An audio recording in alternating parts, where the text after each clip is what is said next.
started? Oh.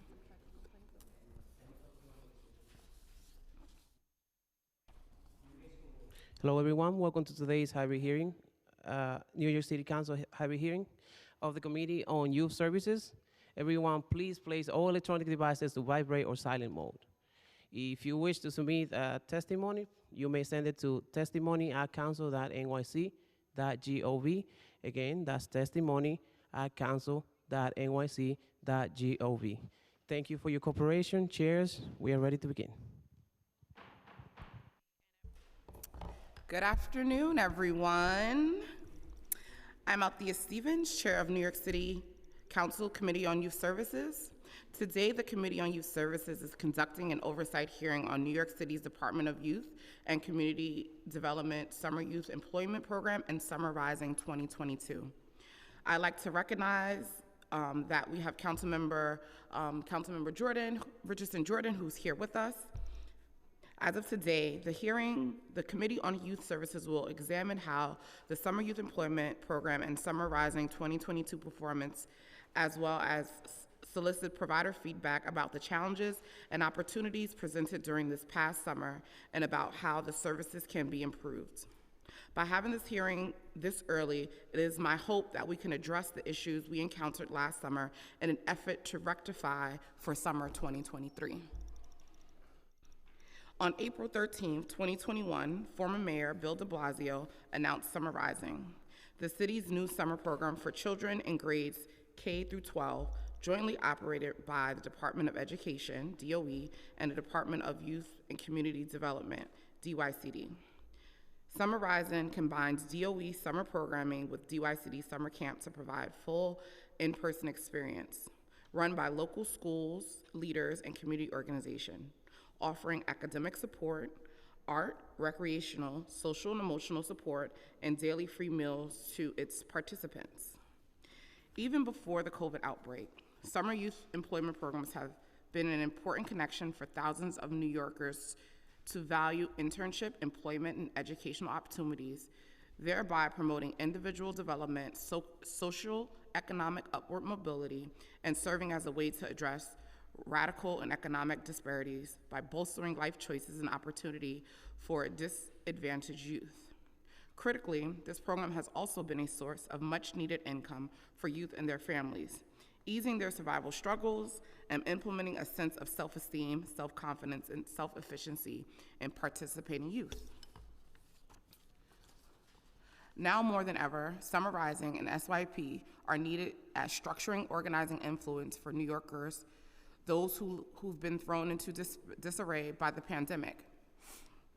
They are needed to reduce youth social isolation and to address learning loss, to support youth healthy development and growth as productive individuals and engaging members of their community.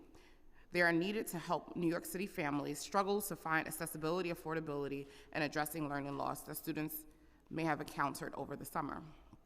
However, during my tour for Summer Rising and SYP across the city this summer, I had the opportunity to speak with those experiencing these problems on the front line, youth, families, and program staff. Across the board, their feedback would start with, "It was better than last year." But before explaining the ways the lack of collaboration and planning and communication hindered their ability to provide programming and supporting staff. This year, Summer Rising started with recruitment. Although most providers had years of experience for summer programming, they were sadly restricted this year. This left parents unclear how to get support with the process, even how to sign up for their preferred site and providers. This confusion was compounded by the placement of multiple providers at single sites, often without a clear methodology for doing so. We also heard from multiple sites that CBOs and school leaders were not connected prior to the start of programming, preventing adequate collaboration and planning for the summer. There were also clear lack of support for CBOs serving D75 students. IEPs were not shared, paraprofessionals were not provided, and only trainings on online webinars were offered. SYP boosted its own set of challenges. With a midnight enrollment deadline, program staff were expected to stay up into the late coordinate to ensure that youth had proper documentation or risk losing out on a summer job. This program also reflected the lack of collaboration between DOE and DYCD, with schools' schedules being released on the first day of SYEP programming, leaving CBO staff to figure out last-minute placement changes, and in many cases to tell youth they no longer were able to complete the program. Additionally, the rapid growth of program left providers without adequate work sites or the ability to properly place students in the field of their choice. I applaud the administration for the expansion of both programs, but providers need and deserve more support to plan and implement vital programs. We are here today to hear concerns of youth parents and providers and advocates and community members. We are here today to work collaboratively to ensure that our youth educational and socioeconomic needs are met and our communities are assisted in watching the collective crisis of the pandemic and recovering from it. I want to thank the staff behind the scenes, making sure that the hearing runs smoothly. I would like to thank youth services staff and committee analysts, policy analyst Anastasia Zumna, Elizabeth Arts, as well as finance analyst Sandra Gray, and big thanks to my staff as well, Chief of Staff and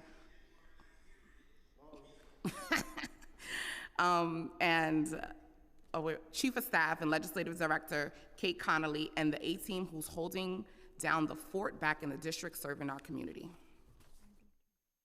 Okay.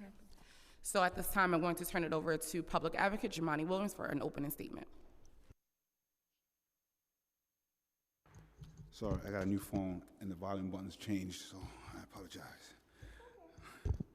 Well, thank you, everyone. My name is Jimani Williams, and I'm Public Advocate of the City of New York. I want to thank Chair Stevens and the members of the Committee on Youth Service for holding this important hearing and for allowing me to speak. And I want to thank the Chair for starting this discussion off so early. Very often, we're trying to figure this out in the middle of budget season, how to make this stuff better. So I just want to commend you for having this conversation so early. Thank you to the Deputy Commissioners and to our Director. And give a special shout out to Mark Traeger, who I served with and did amazing stuff for the young people in our school system. In the past few years, New York City's young people have endured a significant amount of trauma, confusion, and uncertainty. They have expressed isolation, learning loss, and increased housing instability and gun violence. The effects of the pandemic have been particularly hard on those who live in low-income neighborhoods, youth of more color, and young people with disabilities. Robust academic and recreational, as well as professional development programs have been linked to reductions in violence and crime and positive youth development. That is why city programs like Summer Rising and the Summer Youth Employment Program are absolutely vital, especially considering all that our young people have been through. I first want to express appreciation for Mayor Adams for recognizing the importance of these programs and for his commitment to expanding access to Summer Rising and Summer Youth Employment Program. This past summer, over 100,000 young people participated in Summer Youth, and 110,000 young children attended Summer Rising. This is a great achievement, and I hope to see even more slots offered in the years to come. I also want to salute the council who made these things a priority. The rollout of these programs, however, did not come without challenges. While I'm happy that so many families sought to participate in Summer Rising, the demand far outweighed the supply, and 18,000 of available seats for the programs were filled within a week of the application opening.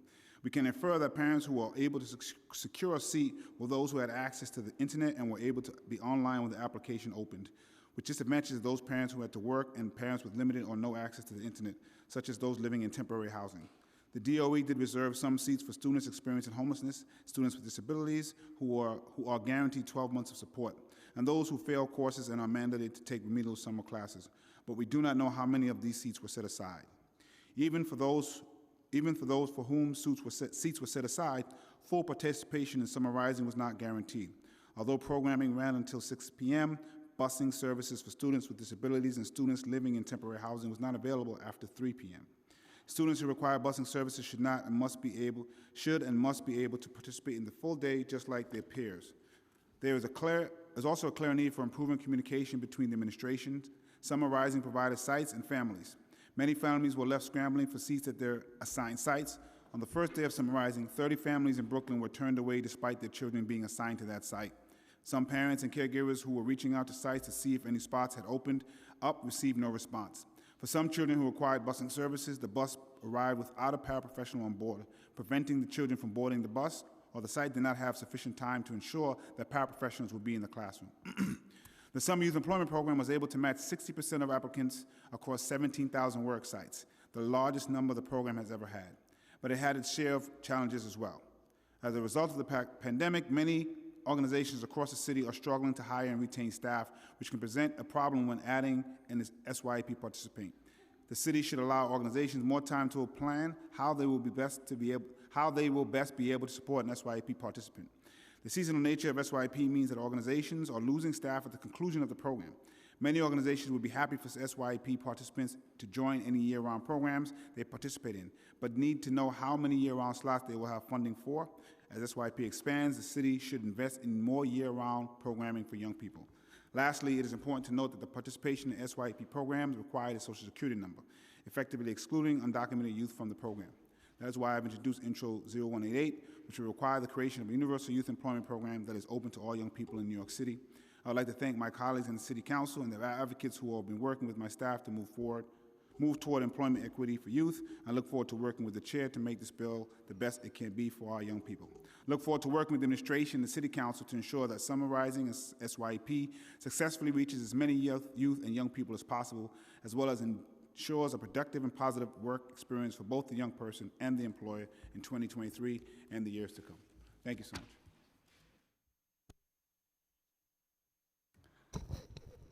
Before we turn to administration testimony, please be aware of the following administrative matters. If you are registered to testify, please listen for your name to be called. Witness names will be called in groups to facilitate council member questioning. Additionally, if you are testifying virtually via Zoom, council staff will unmute you when it is your turn to speak. Please be patient if you are not immediately unmuted. Each witness will be limited to 2 minutes. Please stop your testimony when the sergeant calls time. Your understanding of these procedures is appreciated as we ensure everyone has an opportunity to be heard today. As a reminder, everyone can submit written testimony to testimony@council.nyc.gov up to 72 hours after the conclusion of today's hearing. I will now administer the oath.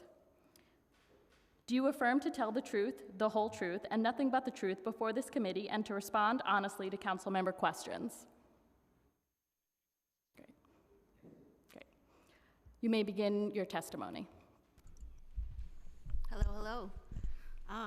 Good afternoon, Chair Stevens and members of the Youth Services Committee, Public Advocate. I'm Susan. Yep. How's this? I'm Susan Haskell, Deputy Commissioner for Youth Services. I'm joined by Daryl Rattray, Deputy Commissioner Strategic Partnerships, and our colleagues Valerie Mulligan, Deputy Commissioner for Workforce Connect, and Associate Commissioner Daphne Montanez. We're also pleased to be joined by Mark Traeger, Director of Intergovernmental Affairs for the Department of Education. On behalf of Commissioner Howard and Chancellor Banks, thank you for the opportunity to testify today, our record-breaking summer of 2022. What started with planning and preparation many months ago turned into a wonderful success story for the city, DYCD, DOE, our providers, and above all else, our families and young people. As you know, on February 15th, Mayor Eric Adams announced a record 100,000 summer job opportunities for young people ages 14 to 24. Over 90,000 of these jobs and work-based learning experiences were available through DYCD's Summer Youth Employment Program, making it the largest number of opportunities in the program's 59-year history. We were pleased to be joined by Speaker Adams, Chair Stevens, and other elected officials to celebrate this historic moment. To recruit youth for the program, we prioritized low-income, justice-involved, foster care, runaway and homeless youth, and New York City Housing Authority NYCHA residents. 91% of participants were from high-need neighborhoods, including those most severely impacted by COVID-19, ensuring that youth most affected by the pandemic and its economic effects gained the work readiness skills they need to be successful in their education and career pathways. All 100,000 summer jobs promised by Mayor Adams were filled, including over 90,000 slots supervised by DYCD's network of community-based organizations. More than 18,000 work sites were recruited, which is also an all-time high. Placements were across public, private, and nonprofit employers across a variety of sectors. Participants engaged with employers such as Microsoft, SL Green Realty, and Google. Members of Mayor Adams' Business Leadership Council hosted 470 participants at leading companies, including Accenture, JetBlue, and Paramount Global. At Google, 30 graduating high school seniors participated in Google's Computer Science Summer Institute. And at Maimonides, Medical Center, participants conducted research in emergency medicine and shadowed physicians in every department from surgery to pediatrics. And at Johnson & Johnson, SYP participants worked in the design studio for the company's pharmaceutical, medical device, consumer health, and enterprise sectors. More than 8,700 young people were placed at city agencies, including the NYPD, Parks Department, NYCHA, and Health and Hospitals. We thank Chair Stevens for promoting placements with the offices of city council members for 119 youth. These were all great opportunities for young people to have a valuable summer work experience while encouraging them to explore careers in city government that can create a pipeline to fill essential city positions in the future. We provided an unprecedented number of enrichment events, career panels, and added opportunities to the SYP experience. For example, Mayor Adams hosted a healthy eating cooking demonstration at Gracie Mansion. On the last day of SYP, we rallied city agency interns to meet Mayor Adams on the steps of City Hall for an end of summer celebration. Young people were taken on tours including biolabs at NYU Langone, Con Edison Learning Center, electric, gas, and steam labs, City Hall, and the United Nations. We held a Day in the Life at Wells Fargo virtual event where over 300 participants heard from different department heads about their work, the company's vision, and how to apply for an internship for youth or job. Youth also participated in FDNY and NYPD career days at training facilities, and we had a Women in Government career panel featuring First Deputy Mayor Lorraine Grillo, Deputy Mayor Sheena Wright, Deputy Mayor Maria Torres-Springers, and Chief Advisor Ingrid Lewis-Martin. In addition to acquiring valuable work experience, young people received financial literacy training. Participants were given access to Visa-branded cards with fee-free store transactions and offered the opportunity to open a bank account to deposit the record $234.4 million payroll this year. While youth are encouraged to save money, we know that this money is spent directly in community, helping families pay bills and purchase school supplies. In early March, Mayor Adams, Chancellor Banks, and Chair Stevens announced that Summer Rising 2022 would offer a record 110,000 young people an opportunity to participate in Summer Rising, which offered K-8 students a blend of summer learning and enrichment opportunities to engage with peers, caring adults in their community, and experiences to explore skills and interests. We offered key improvements to the program this summer, responding to input from stakeholders. For Summer Rising 2022, the city expanded the hours of service for middle school students and included Fridays. We focused on students with disabilities and students in temporary housing, streamlined the enrollment process, identified program locations earlier than ever before, offered coaching, professional development, and TA opportunities, and launched a collaborative planning tool for DOE and CBO leadership on site. We held bi-weekly CBO convenings to maintain open lines of communications and implemented a single Summer Rising operations guide for CBOs and principals. CBO programs offered an array of amazing enrichment activities, including STEAM, literacy, physical fitness, healthy living. For example, at PS 204 in the Bronx, Scan Harbor and Directions for Our Youth collaborated to provide young people with science and nutrition activities, which included exploring a worm bin. I got to see that myself, it was really cool, and their role in our environment, and discussing the benefits of kale, followed by making a healthy kale salad. NYPD supported Friends of Crown Heights at MS 395 in Brooklyn, facilitating a day of outdoor fun for staff and participants, including games, giveaway, and guidance. Sixth graders at the New School for Leadership and Journalism created Elephant's Toothpaste, working in groups to take measurements, make predictions, and discuss observations with support from SYP workers. DOE and DYCD are working collaboratively to collect and analyze feedback from summer 2023. DYCD is working with Policy Studies Associates, who is connected with the DOE evaluation team, and we will share our findings, which will be the result of program site visits, family and student surveys, CBO focus groups. In addition, Change Impact is convening stakeholder feedback into a Summer Rising playbook for the city to reflect on lessons learned and to inform summer 2023. More than 112,000 students were enrolled in the program. 139 CBOs participated as Summer Rising providers. Approximately 32,000 students with IEPs enrolled in the program, and nearly 12,000 were students in temporary housing. We were pleased that on August 16th, U.S. Secretary of Education Miguel Cardona traveled to PS7 in Elmhurst to highlight Summer Rising with Representative Grace Meng and Commissioner Howard. They toured the school and participated in a roundtable conversation with students and parents about the benefits of summer learning and enrichment programs. While it's too early to discuss plans for this summer in great detail, we're looking at what worked well and what needs to be improved. this coming year. We look forward to working with you in the time ahead and offering young people high-quality summer experience. Thank you again for this opportunity to testify on our record-breaking summer. We appreciate your strong commitment to New York City's youth, and we'd be happy to answer your questions. Thank you. Thank you. I would like to also acknowledge Councilmember Aviles, who's also joined us here for this hearing. Well, hello, how are you guys doing? So I'll start with the questions. So Summer Rising program providers experienced concern that DYCD did not communicate the programming model early enough to elaborate adequately planning. Is the agency addressing this issue? If so, how?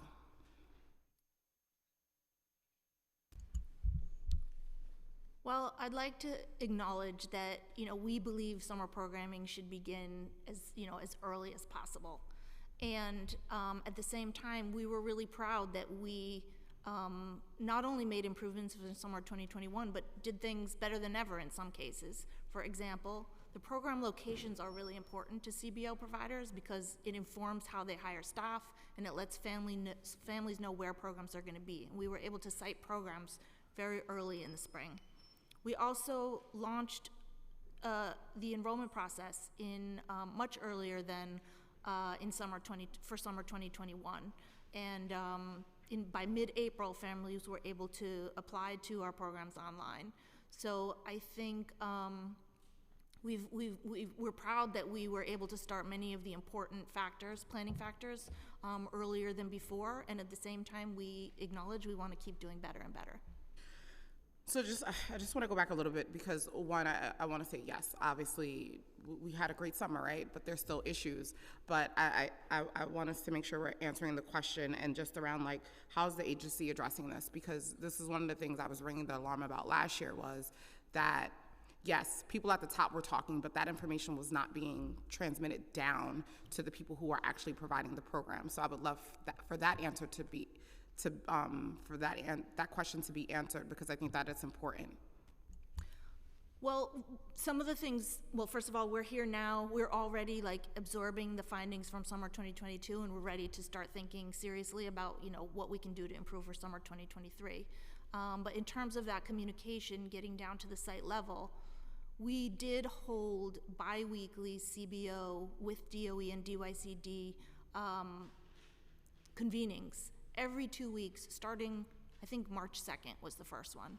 We continued that communication regularly throughout the launch of the program so that any developments or policy changes, any feedback we need, providers always had an opportunity to share their feedback with us, giving us an opportunity to adjust, and in many cases, we absolutely heard their feedback. So I felt, again, we can always do better, and we aim to start even earlier, but I think generally speaking, starting that communication to the site level March 2nd is something we feel good about. So, I think, yes, we might feel good about it, but if that's the feedback we're getting from the providers, I think that we need to think about that and adjust and figure out, because even if you're saying that you met every 2 weeks, I think that it's important that the providers are saying that's not enough and that's not what they wanted or that's not helpful. So hopefully we can think about what does that look like differently next year than this moving forward. Would you talk us through the process of Summer Rising enrollment? How did this enrollment process compare to last year? To start, we approached enrollment differently this year, and we very much streamlined the process, centering family experience in enrollment. And some of the features of that streamlined process was that families were able to get nearly immediately a confirmation of the seat that they applied to, so that they were informed quickly that they were able to get a seat. And many of our sites did fill up quickly. We kind of know where those high demand locations are, and we're learning from that data and information. We feel like we also started that again many weeks earlier than we had in summer 2021. Yeah. Oh, I was just going to ask, what was the reasoning behind taking the enrollment away from providers and giving it to DOE? And I know he was about to answer that, so go on, Mark. Thank you so much, Chair, for this very great, important question. And also, let me begin by just thanking you and your committee and the members of this council and your staff for championing this issue from day one. Your support has been critical. And also, to the Deputy Commissioner's point, the earlier stuff gets prioritized and completed, the better planning for everyone involved. And also, someone who deeply, as a former teacher and obviously a member of this body, DOE cannot do this work alone. So we are grateful to our partners at DYCD. We're grateful to our CBO providers, in addition to our amazing school communities. As to your question about the enrollment process and how it differed this time from the year before, and I could speak from experience on that front, one of the concerns that we heard from the year before was if a parent had contacted their school leader or their parent coordinator to discuss how can we help enroll our child in the local school. In the year before, there was an issue where, well, you had to go to the website that was not, and principals mentioned that they didn't really have access to that until later. They didn't have access to a roster, so to speak. As mentioned by the Deputy Commissioner, planning was much more earlier organized this time. So a lot of parents turn to their parent coordinators, a lot of them turn to their school leaders and their teachers to say, can you help us walk through the process? As a matter of fact, they pushed back the opening of the portal due to feedback from the school communities. They were going to open the portal originally during spring break, but because a lot of parents and families said, wait a minute, and school principals and parent coordinators said, if you open it during spring break, families who might require support from the school staff might not have access to it because folks are off during spring break. So they push it until after spring break, and that was the initial phase. The initial phase was basically saying opening up the portal, allowing families to basically choose their school locations. Matter of fact, my understanding is that 86% of children who are not 12-month IEPs or not mandated to go to summer school were able to select their home district. Phase 2 was making sure that all kids with 12-month IEPs were prioritized for a seat. And phase 3 is that where they saw availability at the school level, they work with the CBO provider to determine, okay, is there availability here? Let's get kids enrolled here, even walk-ins and so forth. So that, it was really driven by feedback from the year before, where a lot of folks turned to their school communities and were not able to get kind of direct school support and school assistance. This time, what should happen and what needs to grow to happen is working in collaboration with DYCD and CBOs to make sure that we take intake from all kids and families and make sure that we support folks where they're at. Whether they turn to a provider, whether they turn to the school, we need to meet them where they're at. Yeah, absolutely, and I agree. But it was just, it kind of didn't make sense, especially because CBOs and DYCD actually do recruitment well. So I didn't understand why we would take it from them and then give it to DOE, who actually is struggling with recruitment and enrollment right now. So it did not, like, for me, it was one of those things where it was like, this is actually something we actually do well, so why are we taking it away? So thinking about next year, how do we make this more of a collaborative effort? Because I don't think it should be one or the other, but how do we move forward to do this collaboratively? Because that's not what happened this summer. It was really, providers felt like they were at the mercy of principals and schools, and to me, that doesn't make sense, and it didn't feel collaborative. So my next question, and I guess this might be for you again, summer rising providers and principals describe the COVID screening process as cumbersome and duplicative. Is there a plan to streamline and simplify it? That was one of the feedback we heard from schools and principals. Thank you, Chair. We obviously take a lot of our direction from the health department, school health. Any feedback to improve that process we'll absolutely take. If there are examples from providers or schools that needed more help and support, please feel free to share that with me. I'll be happy to escalate that further. Okay, absolutely. So continuing around enrollment, providers reported that summer rising enrollment was a mess after a family submitted an application through the Discovery DYCD portal. There was also a supplemental follow-up form. Providers couldn't get electronic signatures and had to scan such forms using Abercrombie programming. In addition, they were released and information questionnaires, and there were all these forms completed was placed on providers. Would you explain what accounts for this, and what is the plans for this to be streamlined and simplified this process next year? I think it's fair to say we did make many improvements and we're still learning about the process. When we say we streamlined, we really did center families in the enrollment process here to make it as simple as possible. We've heard, people say feedback when it's like a challenging process, it's a burden on families, but we again we kind of limited the information they needed to include in an application. We had translation services available, and we tried to provide nearly immediate feedback. On top of that, a provider who's going to have responsibility for a child needs some additional information, including like health information, who's safe to pick up information. So we had a supplemental form. We made a choice not to include that up front, just to keep the process super streamlined for people who were applying, and acknowledging there'd be many weeks to be able to fill in that information. So we received this feedback. It was a choice around keeping that initial process as streamlined as possible. So could you explain why they weren't allowed to collect electric signatures, and why they had to scan forms and add additional steps if we were trying to streamline it? I'll have to get back to you on that. My memory was that electronic signatures were allowed, so I'll have to, let me look into that and get back to you. Okay, thank you.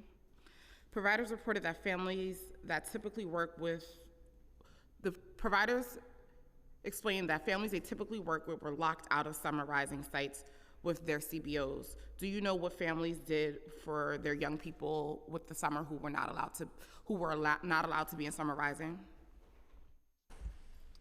I don't know the answer to that question. I think, we launched the biggest summer enrichment program ever this year, and still there were families, it was heartbreaking to hear from families who didn't get a seat or didn't get the seat that they had hoped for.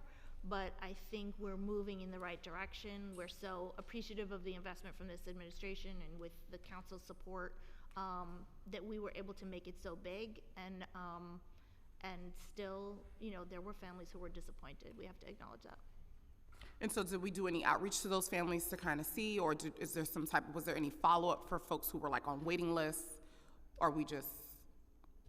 Well, we try, I would have to get back to you on the details of this, but I know DYCD tries to broadcast, like, summarizing isn't the only, city-operated opportunity. I know some other city agencies offer some summer programs, and we try to always make those things readily available, both for teens, maybe who may have, if they had in the past missed out on a summer youth employment program, or somebody in a summer enrichment program. We try to advertise other opportunities, always putting that as a priority around that late spring. And what I could Chair, if I might add, that one of the, I think, also key differences this year compared to last year was that when a family was able to enroll their child into a summer rising site this time, they were able to, on average, complete the application form within minutes and also get real-time confirmation to their site, as opposed to last year or the year before. Just because they went to the enrollment page doesn't mean that they're automatically enrolled at that particular school. They had to wait quite a while. That's why you heard reports and some concerns that some kids were sitting in auditoriums in the first couple of days to a week or so in the last school year, because news was still kind of trickling down to the school communities. So this time, families were able to get real-time information responses as far as where they were going, as far as where their child was being enrolled. And speaking about wait lists, that's what we try to minimize, I think, this time. But if at the local school level, where there were pockets of certain schools where there were very high demand, and there was some natural attrition, some families who enrolled early on said, you know what, maybe this program is, maybe something else came up where they took their kid out from the program, where a slot opened up. That is where the DOE posted information on their website and worked with the local school communities and DYCD to make sure families knew that they can enroll at that local particular school with outreach by that school community and that provider. So there's always more work to do, but this was one of the adjustments made from the year before, where families got real-time information about where their kid was being enrolled, so they knew where they were going on day one. Yeah, no, thank you for that. But also, too, just thinking about it, I know the Deputy Commissioner just mentioned that there are other programs that were going on in the summer, and so that's why I was asking around, well, did we, like, usher them to, like, community-based programs who were actually struggling with enrollment this year, right? And so how do we like connect folks to those programs? And for me, it's always thinking about how are we connecting the dots and what does that look like and what does that plan look like? Because a lot of talk has been about Summer Rising, but we still had community-based that was doing programming. So could you talk about what that looked like and how did we usher young people who needed support and services to those programs? Because they actually were struggling with enrollment. That's a good question. We did absolutely respond to those inquiries from families who maybe missed out with the center-based programs. Thank you for like jogging my memory. We wanted people to know that we have community centers in NYCC developments, and we have community-based programs, you know, Compass enrichment programs funded. So we, you know, as we do, like I mentioned, every year in the spring, we try to make sure that alternatives are available for anybody who might, you know, miss out on a DYCD funded opportunity. Thank you. Summer Rising providers reported that they never received their participant IEPs, individual education plans. Although the principal on duty was aware of the child's needs, providers were left out of the information loop.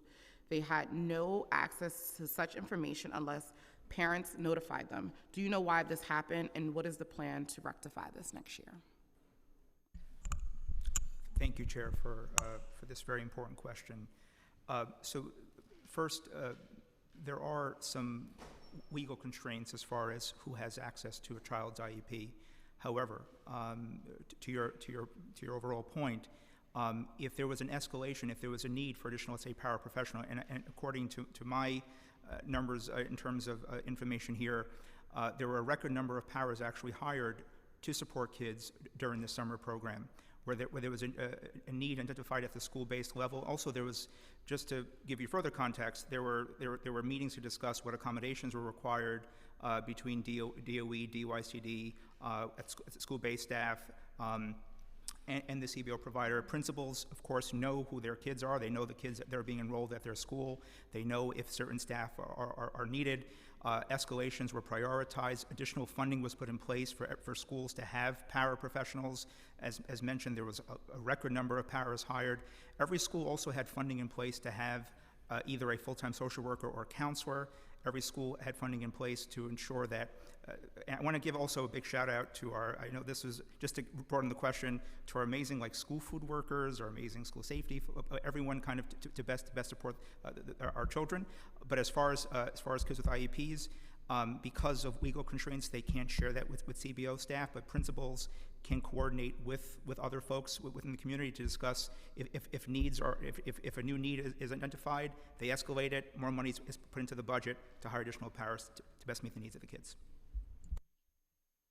Yeah, thank you for that. But, you know, even on my tours this summer, and when we talk about paraprofessionals, they were not there during the recreational portion, right? So they were not there, and there was a huge struggle for the, you know, especially for some of the D79 sites, 75 sites, that they were kind of just left on their own and not getting the same support that teachers got during the day. And so yes, I am very clear that we're not allowed to like share IEPs and do those things, but I do think that it is important that the providers get the same amount of support that teachers get, and not just kind of just left to their own devices. And that's how many of them felt this summer. And we often feel that way because often they are not in the loop of like what's going on, and we're at the mercy of the principal or the teachers because we just don't know, and then we have to get the information secondhand. So I think we need to figure out what that coordination looks like in a better way. And just I want to make sure that I acknowledge Councilmember Riley and Councilmember Osei for joining us, who's joined the hearing. Summer Rising providers reported that different programs performing the same work receive different reimbursements, which causes inequality. What justifies this differential reimbursement rates? I missed the beginning. I missed the beginning of that question. The differential between reimbursement rates. So we're talking about community-based versus school-based and the different rates that they received. Well, I'll just say to start that we took stakeholder feedback about the price per participant, we call it, which is like the base price that people are funded for Summer Rising, and we offered a rate, you know, better than ever before. We paid elementary school for elementary school seats $1,414, for middle school seats $1,320, And we felt, we heard from providers that that they appreciated that we had given an increased rate for summarizing.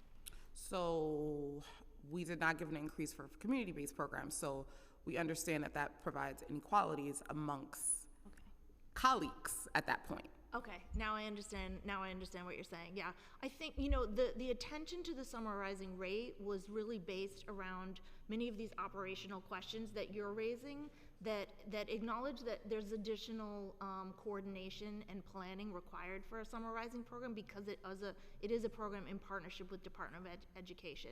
And for that reason, we assessed the summarizing rate individually. So I want to be clear. I ran community-based programming for almost 15 years. We have way more responsibility. We are in charge of the building. We have to entertain those kids. Most of them are NYCC developments that are leaking and all those things. So to say that they are doing more or any of that, I think that that is a problem because they are actually working, if not harder, because they are solely responsible for the young people all day. So I think that is, I just want to make sure I put that on record because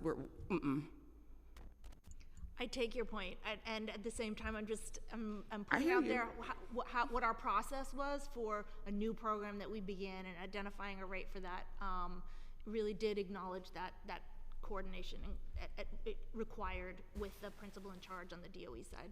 No, and I get that, but I think that that's part of the problem, right? Where it's this emphasis that if you're in a school that you're doing a better job than people in the community base. And I know that's not what's being said, but unintentionally, that is what's being said. That people who are working in the school buildings are at this point being seen as more valuable than the people who are working in the community-based programs, and that's a problem. And so I have to make sure that is acknowledged in this space and in this conversation. Providers reported issues with the continuum of care between after-school and summer programs. Many of the after-school participants were not assigned to the same providers who also operated summarizing programs, even if they were in the same building. Children didn't know each other, they didn't know the program staff. There were even situations where after-school and summarizing providers were co-located in the same building, but for some reason the students were assigned students were swapped. Would you explain what accounts for that and what is the plans for those to be addressed for programs in the future? I think we heard from community-based providers early on in the enrollment process who were disappointed that young people that they served during the school year were not able to gain a seat in the summer. We definitely heard that feedback as well. And we're taking that into consideration. But I want to come back again to the goals of the enrollment process we did launch was around centering students of highest priority. We located, programs in tree neighborhoods. We were very successful engaging students in temporary housing, students who require academic remediation, and students with disabilities. So that was the approach that we took to enrollment this year, and I think we were centered around those families, not necessarily ensuring access to students who went to a particular school or participated in a program. So we have heard that feedback from community-based organizations, and that wasn't, the focus was on families and on families with the greatest need. Thank you. Why were academics and the recreational/enrichment portion of the summarizing delivered at different and often far spaced sites, therefore amplifying transportation challenges? So this is asking about D75 students, and I'll go back a little bit because it was a question before this. One of the things that I noticed and I heard from providers when I was doing my tours were that they had D75 students who were located at one site for the academic portion, but then was bused to another site for the enrichment portion of the day, which caused a lot of disruptions, and the students had to settle down again and them being in a different environment. So can we talk about why this happened and how do we prevent this from happening again? Because it was a lot of disruption, not only for the young people, but also for the providers. Yeah, I'll welcome my colleague from Department of Education to weigh in on that. Yeah. No, I really appreciate the chair honing in on this issue because this is a very, very important issue. So it's my understanding, Chair, that there were 70 sites that were selected and prioritized to make sure that D75 students had access to both academic and after-school enrichment within the same building. Where that did not happen, I absolutely hear your concerns and what that would mean in terms of issues in terms of transportation, issues in terms of moving them to site. But I do know that there was an intentional effort to co-locate them to the extent which they could, and over 70 sites were prioritized and selected to co-locate the D75 students with the same school program where they had their after-school enrichment. But happy to look further into the issues that, in terms of the school communities that you visited, that needed extra help and support and coordination. Well, while I have you, Mark, I have another question for you. So a question just around the IEPs. If CBOs have a waiver signed by parents, can the IEPs be shared with providers?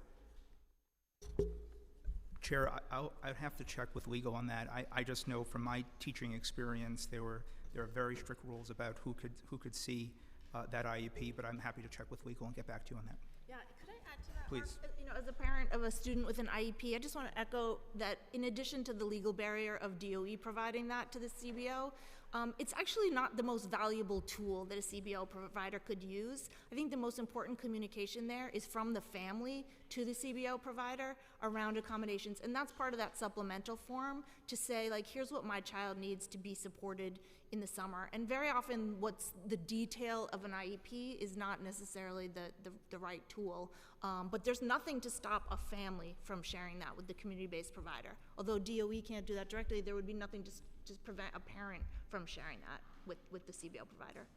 Thank you. Providers reported that parents felt forced into DOE complementary to what they felt summer activities for their children should be. Parents felt that summer rising could have been academic elements such as STEM activities, but integrating summer school isn't what community members want. In fact, many middle school children did not enroll precisely due to the built-in summer school component. Is there a plan to modify the program to be more aligned with the community and families' wishes? Don't answer at once. We're taking feedback. We're taking the feedback. Really, our goal is to have a full-day program, which is like integrated academics and enrichment that provides like a full-day wonderful experience for young people. But we are taking feedback, and even late in the spring process, we allowed for on both the principal side and the CBO side for families to communicate if they wanted to either like come late to the program or leave early. But our goal was to provide a full day program.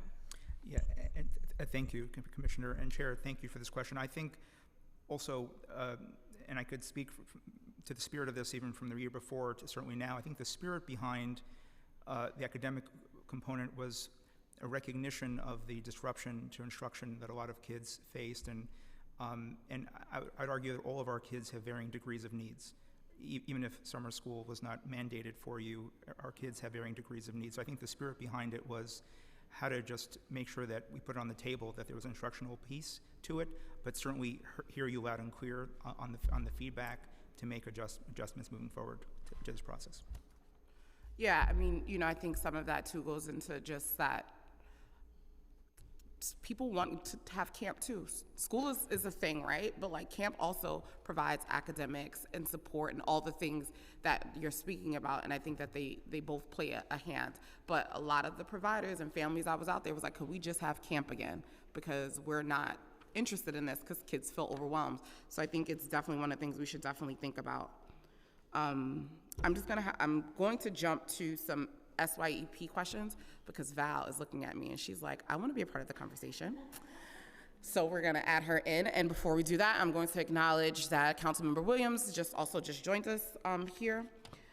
So on to SYEP. Don't worry, I'll be back to summarize and I still have more questions.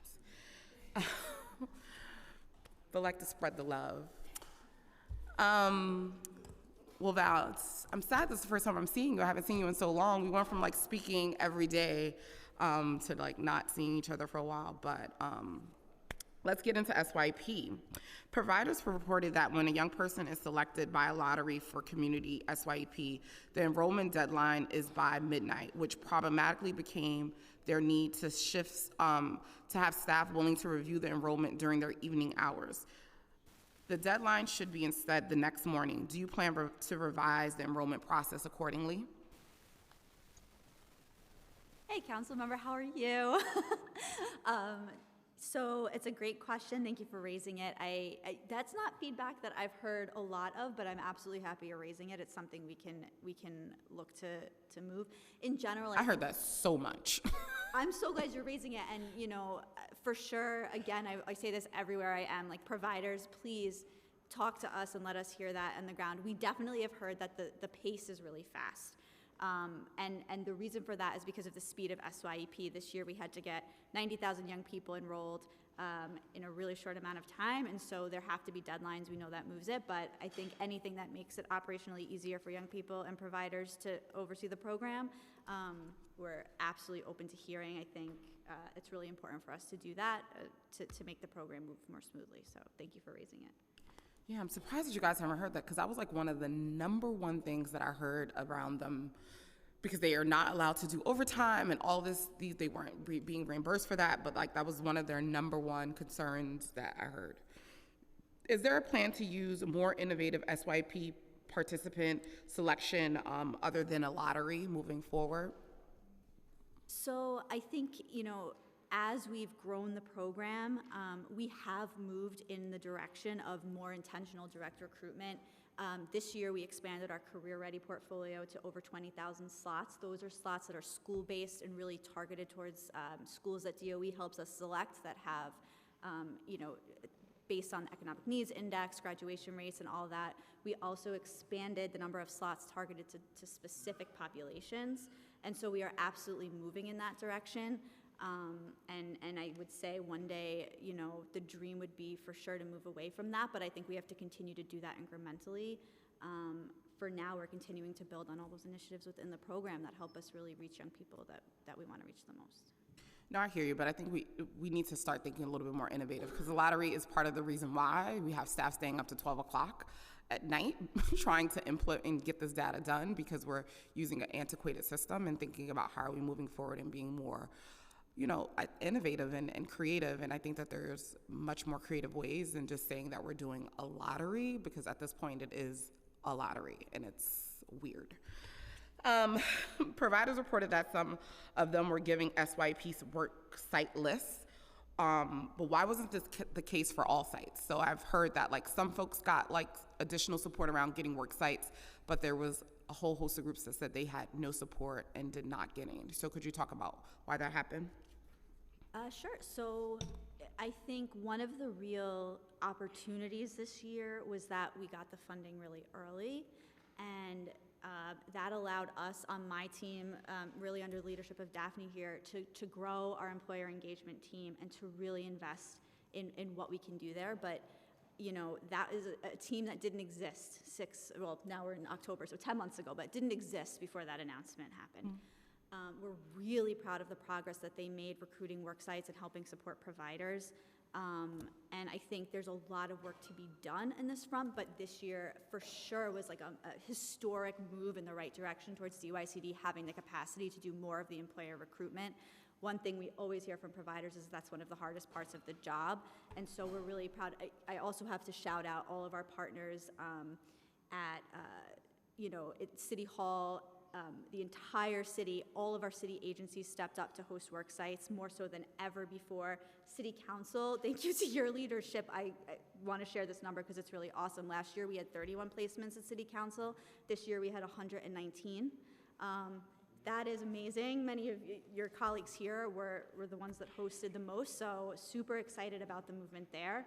And I think it's just one of those areas that there's always going to be room to grow and improve on how we work with providers to share work sites with them. But again, I think this year was a huge step in the right direction. No, absolutely. I think that it was. But could you talk about how did some get work sites, and how did you pick providers on who got work lists and who didn't, and how was that chosen? Yeah, I think I'll let Daphne speak to it for sure, but I think it varied based on location, based on when we looked at how many work sites providers had already recruited and the needs. I don't know, is there anything else you want to say? Yes, that's essentially the methodology, was sharing opportunities based on employer location, employer needs. We also, on the employer engagement side, worked very intentionally with our providers in helping to build their own capacity around employer engagement. Our team developed social media and digital marketing tools to help job developers as they recruited. We also engaged in an SYEP week for the very first time in the spring that incorporated advertising and social media campaign to help recruit new employers. And as those new employers came in, our employer engagement team connected those opportunities with providers. We held several job developer open houses with our employer engagement team, and it was a learning community, an opportunity to share best practices, and also an opportunity for providers to say, hey, I still need opportunities within this individual sector. I have young people that are looking for an opportunity to explore healthcare, for instance. Are there any centralized opportunities? And that was an opportunity for us to connect providers with available opportunities. But to Val's point, this was a learning experience for us. We were so pleased at the response by the New York City community to take part in the large expansion, and the lessons learned will help us continue with those efforts next year. Thank you. And so I know you gave us the numbers for council, and shout out to my colleagues for stepping up and taking interns, and I'm excited to double that number next year. But could you tell me, do you have the breakdown for how many students were placed in city agencies throughout the SYP program and throughout the city? And was there an increase? Oh yes, this is an area we're really excited about. Our colleagues across city agencies stepped up. We had over 8,700 placements at 82 city agencies. And those agencies, it's almost double where we were last year, for context. Those agencies included Parks, CUNY, NYCHA. Every NYPD precinct hosted SYP participants this year. They had a huge orientation for them and added a lot of wraparound services, NYPD Career Day. DYCD hosted almost 50 participants, which was something really exciting for me. I think my colleagues here know that I emailed them approximately 72 times to say, how many are you taking? That's what I did. So this was an area where we made tremendous progress, and I also want to say that our city agency partners didn't only host themselves, but they helped us reach out to their vendor networks. For example, SBS connected us to bids, to MWBEs. We worked with DOT, we worked across all of our agencies to really expand what they did. DFTA made a huge commitment to putting our young people in senior centers. This is an area that I think we really cracked it this year and made huge progress. Love it, love to hear it. So I know at the beginning, the deputy commissioner made in her opening statement, she talked about like opportunities that were afforded to like specific interns. But can you talk about how SYEP ensures that equity across all experiences is happening? You know, I heard some of the trips that they took, and the mayor had some events and things like that. But what does equity look like across the programs with young people? Yeah, this was something that we really newly focused on this year. And because it was new, I think there's a lot of room to grow, but we're really excited about the fact that we were able to engage employers and city partners in a new way to host enrichment events. This year it was really looking at who we could recruit, what opportunities we could develop, and then looking to providers who had young people who were available to participate. But I definitely think as we build out what we're calling, our enrichment opportunities around SYEP, that we want to grow those, maybe do more virtual events or events that could host a lot more young people so that, to your point, it is equitable and every young person who participates in the program has an opportunity to do one of these really awesome enrichment events that we're working on developing.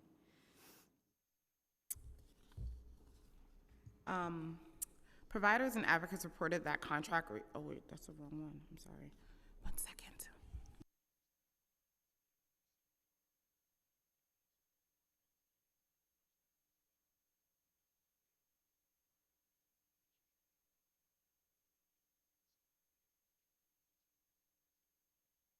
I'm going to turn it over to my colleagues who have some questions.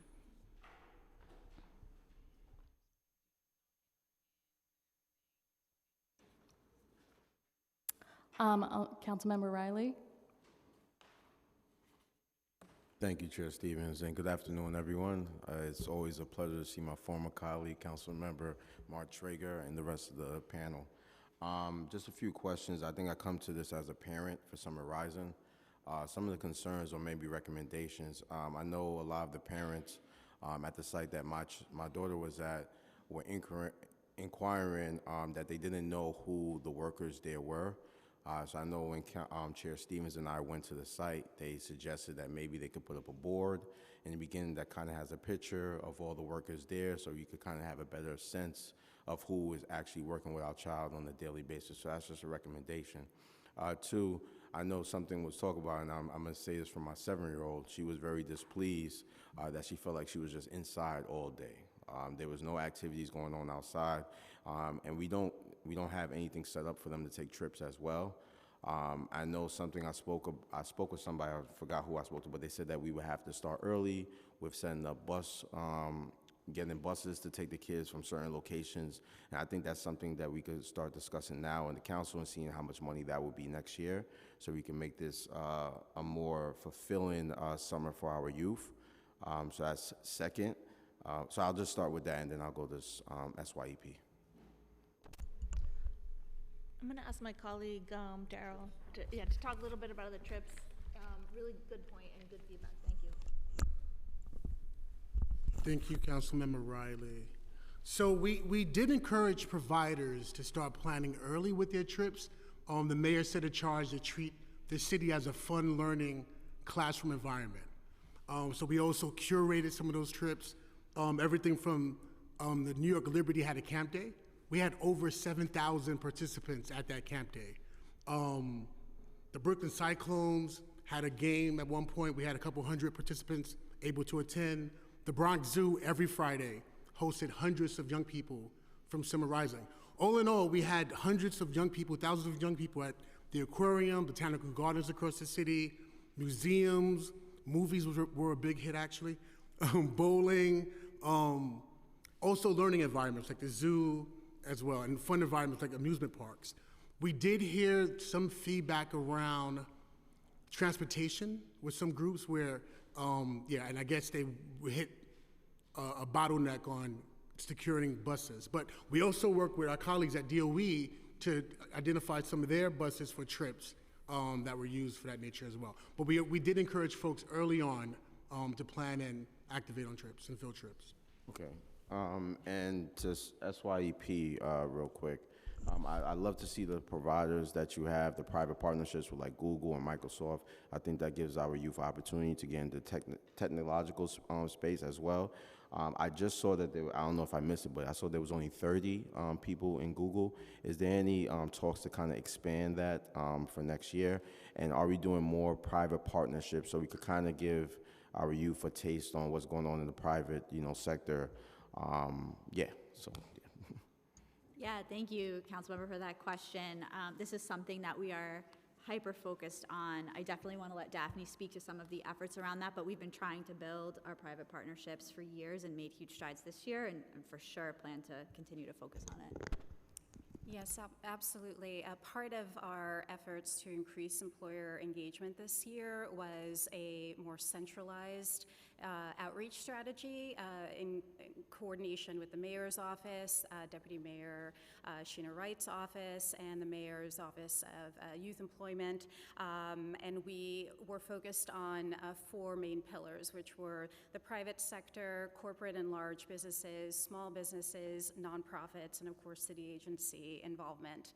In terms of the corporate sector, we held a few convenings with the Mayor's Business Leadership Council And from those companies, we were able to source nearly 500 placements at companies such as Cushman & Wakefield, Goldman Sachs, Mount Sinai, SL Green, Paramount Global, for instance. We also work very closely with Rebney on real estate and their companies as well. I was just going to ask about that. Yes, yes. So we're really thrilled to see their partnership come on board, and we look forward to building upon those efforts. Thank you so much. Thank you, Chair.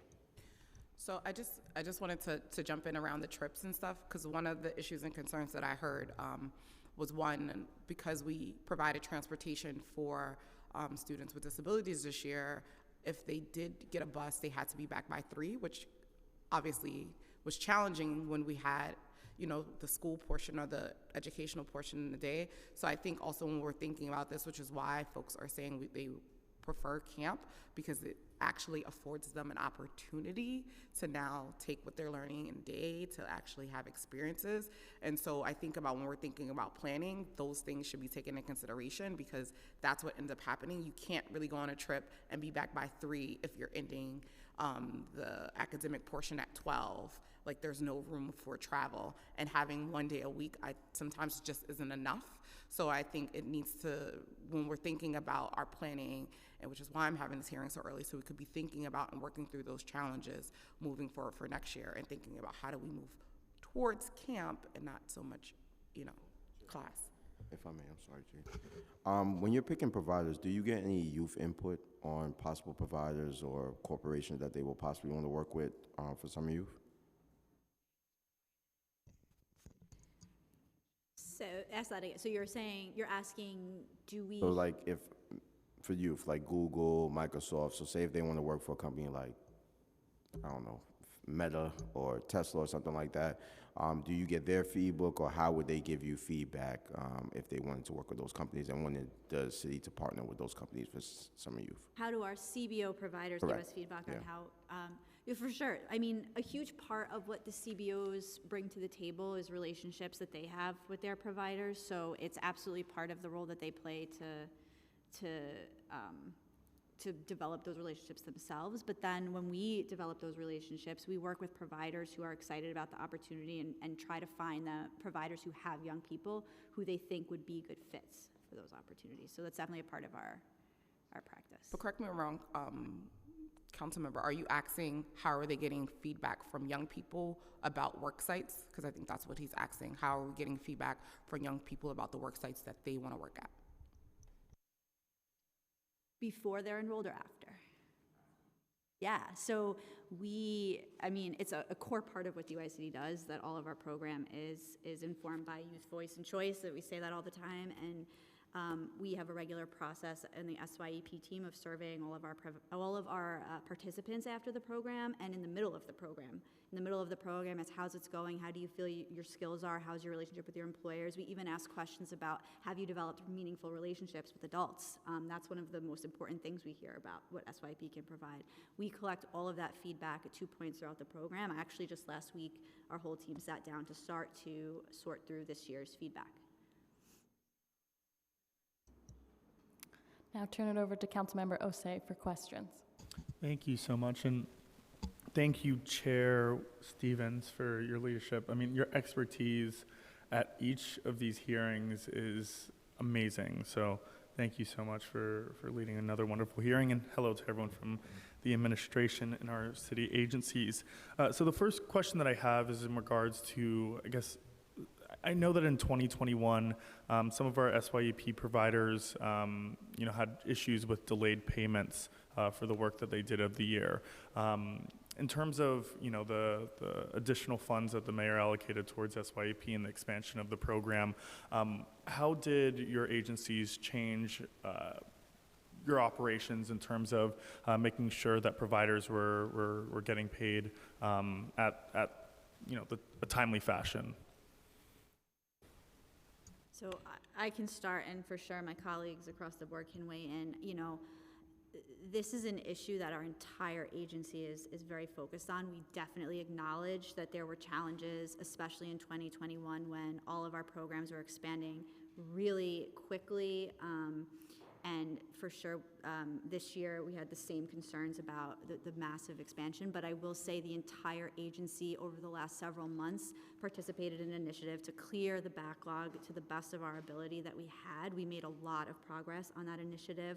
I think there's still work to do, but DYC is really proud of how far we've gotten, and we're definitely continuing to work internally on all of our processes. And for sure, our ACO and our fiscal teams are more equipped to speak to the details of that, but we've been working collaboratively with them on the program side to continue to share the feedback loop from the providers, so thank you. And I'm not sure if you have the data yet from this past summer, but were you hearing reports from providers that they were not receiving payments on time? On the SYEP side, I think we did a really good job clearing last year's backlog, and it wasn't as much of an issue this year. I'm not sure how my colleagues on the summarizing side feel. Yes, we absolutely heard that as a challenge. Valerie's right. Like, our agency is really focused on, the whole city, frankly, has a concerted effort to improve the contracting process. I'm pleased to say we are way ahead this year of where we were last year. And still we have a long way to go. So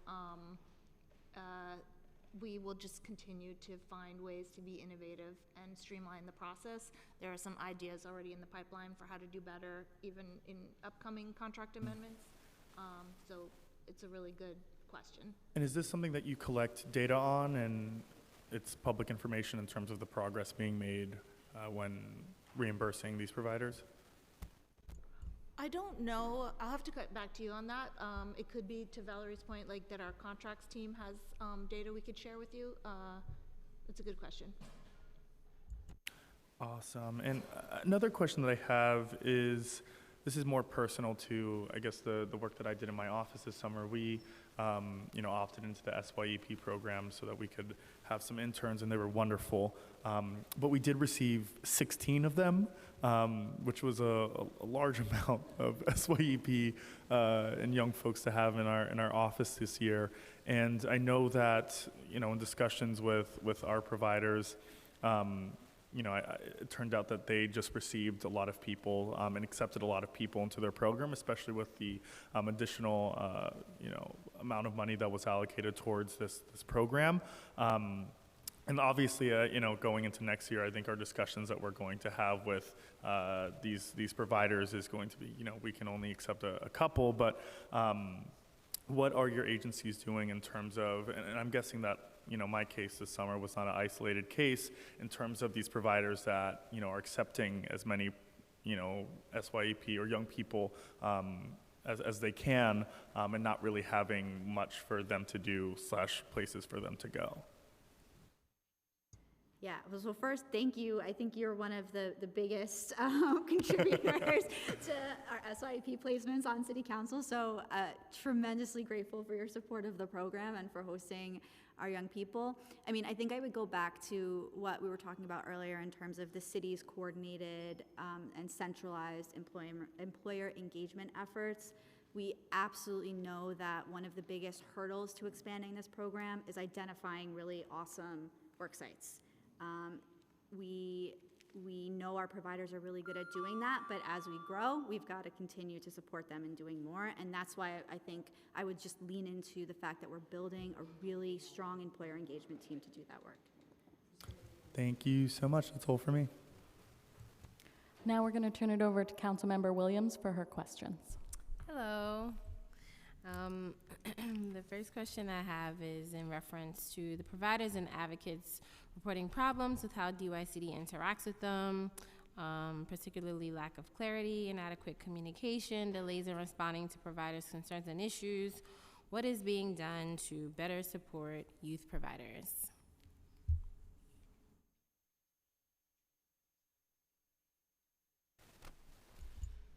I think your question is generally just how do we do a better job communicating, coordinating, and supporting with our funded providers? It's a great question. It's something we put a lot of attention to, specifically thinking about Summer Rising. I think we've done more stakeholder engagement with this program, I think because of its sheer scale and the newness of it. than ever before, and it's been extremely valuable to get feedback. I hope that providers would acknowledge that we have been making changes to the program as it evolves in response to their input. As I mentioned earlier to Chair Stevens, we had regular CBO convenings at multiple points. We had our provider convenings, but we also had like a CBO work group that involved DOE and City Hall, and we had a comment box, we had a summarizing email, we had coaching sessions, and as many platforms as we could to make our interaction with them as informative as possible. We're open to more ideas about how to keep that communication flowing, and we want to continue to improve that process. Okay, do you know if there are any SYEP providers in like the Southeast Queens community? Because I don't think there are, but I'm not all the way sure. Let us get back to you on that. I'll look through our list. Okay, so I just wanted to note that while I loved and appreciated all of my SYEP interns, none of them came from the community. They all traveled very far. I know there were some providers in the past that were sort of locally based, and when I say locally based, they don't have to be in my particular council district, but in like the greater Southeast Queens community. And I don't think that they got a contract or have had contracts, and so a lot of the students that are coming into the program don't live in the community, and definitely want to make sure that folks who live in my council district have opportunities, which actually leads to my next question, which is around the lottery system. I actually just came from the New York City Equity Summit being put on by the administration, the Mayor's Office of Equity, and sometimes I think we use lotteries as a way to say everyone has a shot. It's a lottery system, but that's like not equitable, right? It doesn't really speak to equity. It doesn't really speak to like drilling down to our young people who probably need summer jobs the most. And so wondering if you all have looked at other systems and tools that isn't simply a lottery system. Yeah, thank you so much for that question. It's a really important one. I think over the last many years, we have actually really intentionally moved to expand the number of slots that are done via direct recruitment outside of the lottery. We have massively grown all of these programs. One of the key ways we do that is through the Career Ready portfolio, which, just to give you a sense of scale of how fast we've grown that, last year we had about, I think it was 12 to 13,000 placements in that program in around 90 schools. This year we were in 226 schools, and those schools are selected in collaboration with DOE based on economic needs index, based on graduation rates, post-secondary rates. So that is one of the ways that we really intentionally put slots into communities that we know need them the most. I also want to share a huge change that we made this year to the lottery in terms of how we work with NYCHA youth. So we have always had targeted programs in NYCHA developments that were directly recruited outside of the lottery if you lived in MAP developments. This year we actually expanded that if you applied through the lottery but lived in a NYCHA building, you got priority in the lottery. And so we were able to grow the number of NYCHA participants selected through the lottery in the program. Overall, we reached 13,300 young people. It's an increase of over 3,000 from last year. So we're absolutely moving in this direction. I also am incredibly proud of the fact that over 90% of the enrolled youth live in high poverty neighborhoods. Because of where we're placing our providers, because of the way that they do their recruitment, we're really confident in saying that we are making huge strides forward toward making SYP available to young people who need them the most. So I really do appreciate the question. I think we're totally aligned in terms of how we're thinking about how we have to move the system. Okay, and just to confirm, you'll let me know about the providers in the larger 100%. Southeast Queens community. You got it. And also, I would love to know if you have any data on the students that are coming from the larger, and this could be between the speaker's council district. Councilmember Brooks Powers and I are in the Career Ready portfolio initiative, and any other programs that are pipelines into SYP or some of the other initiatives and programs you have. Yeah, we will absolutely. We can follow up with you and get you all the data about what's going on in your community. And I just wanted to say thank you, because I know I reached out to you like the first day of Summer Rising about some issues that we were hearing. So I want to just thank you for your responsiveness and working with us to address the issues we were having. Next, we'll turn it over to Councilmember Aviles for questions. Hello, everyone. Thank you so much for being here. Thank you, Chair Stevens. Thank you for all the work that you've done to get 100,000 of our students certainly into SYEP and also summer rising program. Of course, the largest complaint I've received is there's never enough seats. And parents who are just so disgruntled that, you know, they just missed it. Somehow they missed this incredible opportunity. So I think in the vein of continuing to expand these services, I'm totally in for universal after school, universal employment for kids all year long and not just summer, and expanding it as much as possible. In terms of summer rising in particular, we know that there wasn't an ability to select a specific site and a provider, which basically was kind of the luck of the draw. And that was probably one of the largest complaints that I received from parents in our district, that their children were traveling to all different places, and when there was a site that was so near to them, they didn't get selected for that site. Can you explain to us why this was the case, and how can we address this? Yeah, I'll start, and Mark, you can please add anything. But one of the things that we really did well in streamlining the process is create like an easy process for parents to sign up and a very direct like confirmation of their site. So within that system, a family was able to select the school and the provider within that school if they wanted to go to a specific program, and their response was directly to the application in that program. So, so we did offer families, centering families in this process, the ability to directly apply to the program of their choice. That was a priority for us, and I think the feedback that you're hearing may have been from families who weren't able to secure a spot in their first choice program and picked maybe a second or third choice program in a different location. Thank you, Deputy Commissioner. Thank you, Councilmember, for this important question and for your leadership on this and many other issues. So I want to confirm that this time, families were able to not only select the school location of their choice, but also the program, the CBO program within that school community. There was also a mechanism within the site to have translation available for the language which they spoke in or read, and even the confirmation message which they received was also in the language that they selected in terms of applying for that program.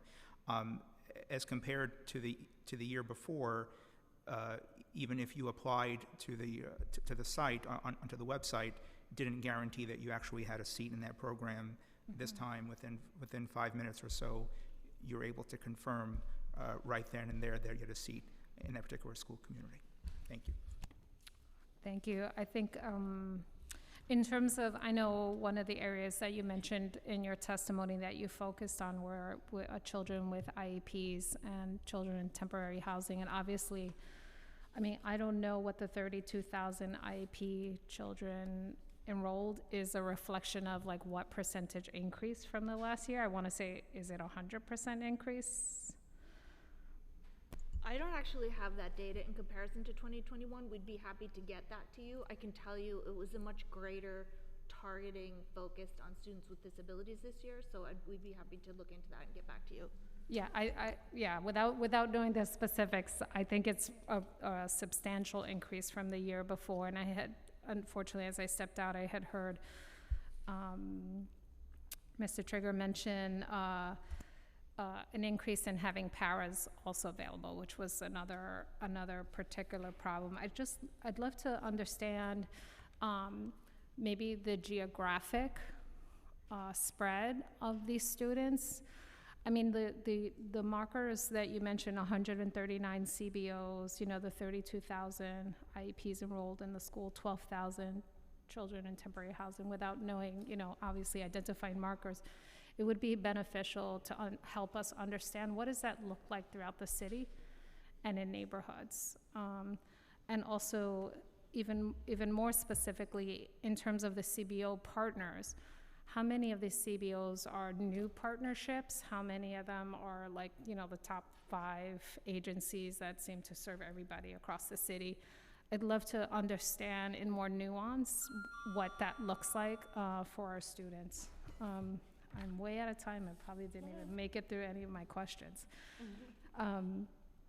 But in terms of, I'm sorry, back to the children with disabilities, can you tell us what the accommodations of the programs that you were able to run actually look like? And also, did you notice ongoing unmet needs that you want to plan for in the future?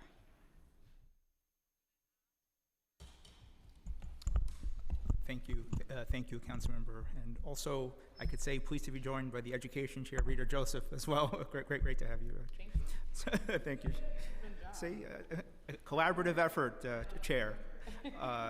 But Councilmember, thank you for raising this. So, it's my understanding that principals, they had access to the roster earlier this year. They were able to see. And as mentioned also as part of phase 2 of the enrollment process, children with 12-month IEPs were automatically given prioritization in terms of placement. So they had an idea already of what needs were identified earlier. There was an accommodation process. There were ongoing meetings between DOE, DYCD, school-based staff with providers in terms of what additional needs would have to be identified and escalated. As mentioned, there were, and we can get back to you on figures, but there was a record number of paras hired this summer to work in summer school. Were there areas where, as Chair Stevens pointed out, that we can do better? We'll always have to acknowledge that there are areas we have to do better, but it's my understanding that every school had funding prioritized if they needed additional support staff to better meet the needs of kids. I'll give you an example. If there was a walk-in as part of phase 3 of the enrollment process, if there was availability in a particular school community and a child enrolled who had an IEP who had a certain need, there would be an escalation process to make sure that they prioritize funding for that school to hire a paraprofessional to best meet the needs of the kids. So that process was not as smooth the year before. Certainly, there's always room for growth.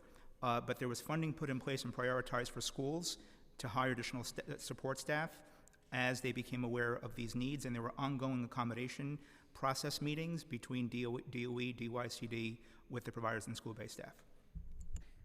So I appreciate that there was funding available, so what kind of needs what did that funding meet at the time, and were there any identifiable areas that there's still gaps in that we need to address? Thank you, Councilmember. My understanding is that there were escalations in terms of needing additional paraprofessionals. Funding, again, was prioritized. Whatever needs came our way, superintendents, other folks were made aware that funding was put in place, but my understanding is that there were some escalations in terms of paraprofessionals. I can get back to you about other staff positions that we became aware of. Great. I'd love just specifics around what they found. Funding available for general needs is interesting, but doesn't quite tell where the trends are and really what the need on the ground is. In terms of, what was the process around transportation, early dismissal, and summarizing?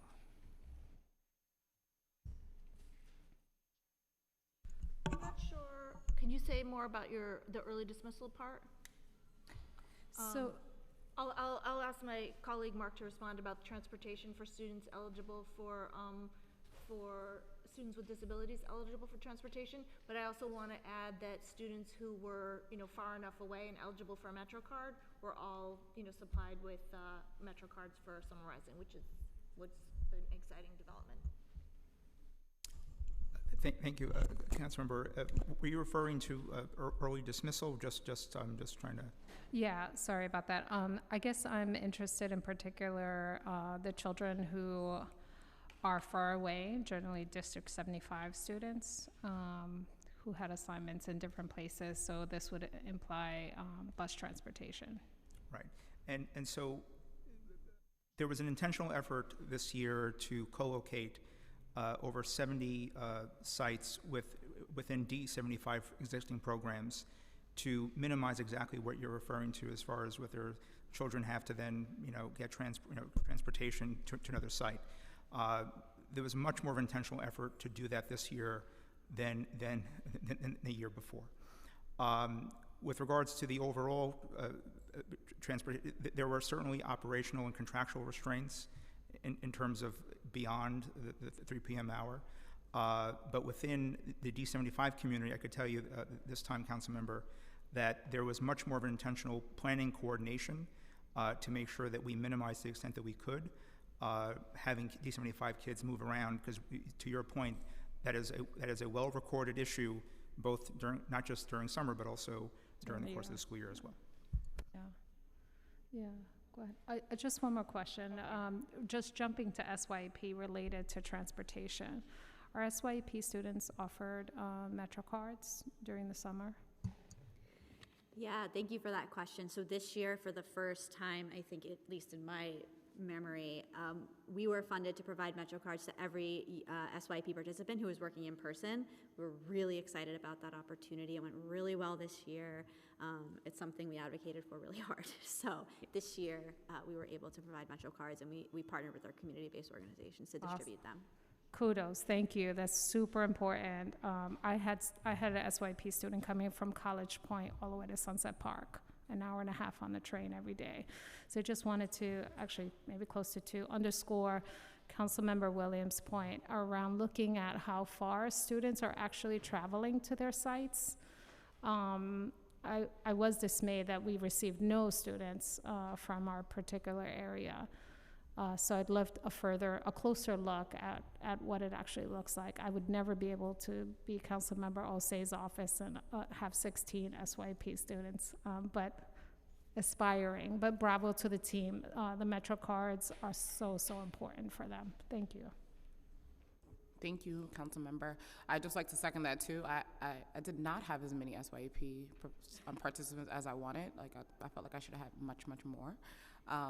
But also too, my SYP participants were not from the community. A lot of them did have to travel. So I think we should definitely be looking at that as well. And I believe we've been joined by the Chair of Education, Rita Joseph, my partner in crime this summer, who we had a lot of conversations with because of this joint partnership. So we also worked in partnership. So I believe she has a few questions.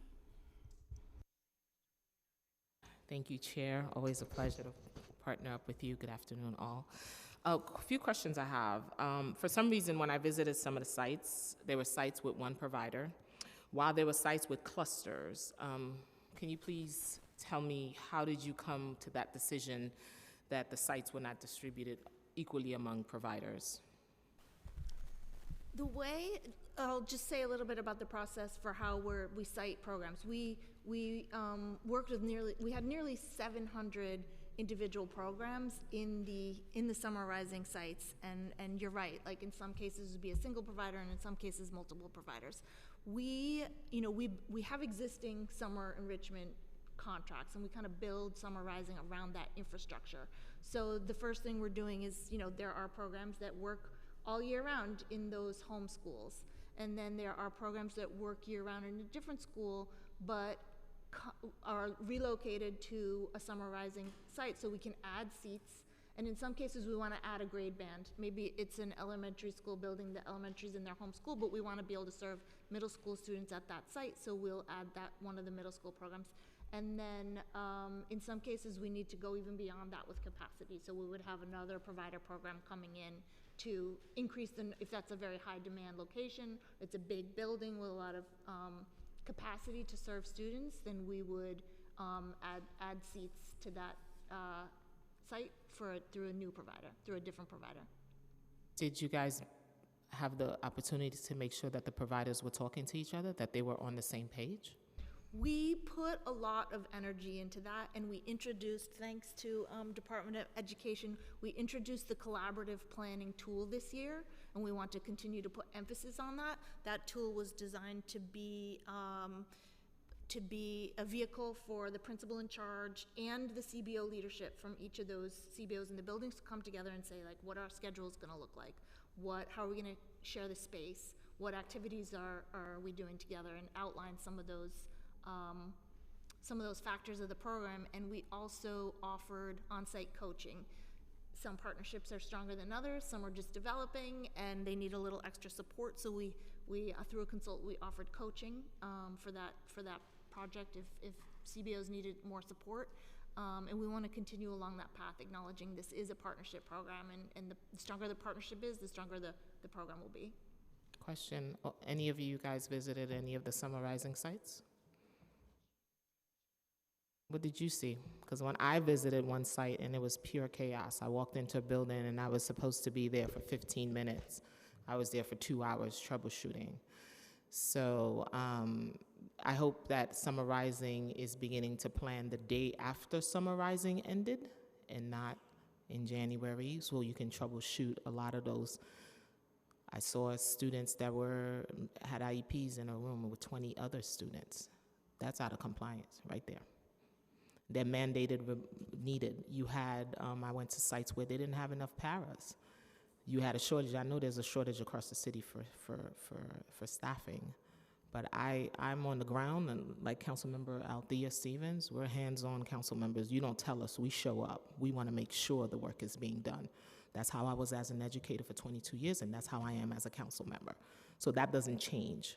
So when I visited some of the sites, that's how I saw 5 CBOs in one building, and I didn't see collaboration. Everybody was doing their own thing. So I think that's one of the things you might have to really coach in on, how you share the space and how do you share the resources and the students and the work that you do, or else Summer Rising you will have defeated the purpose.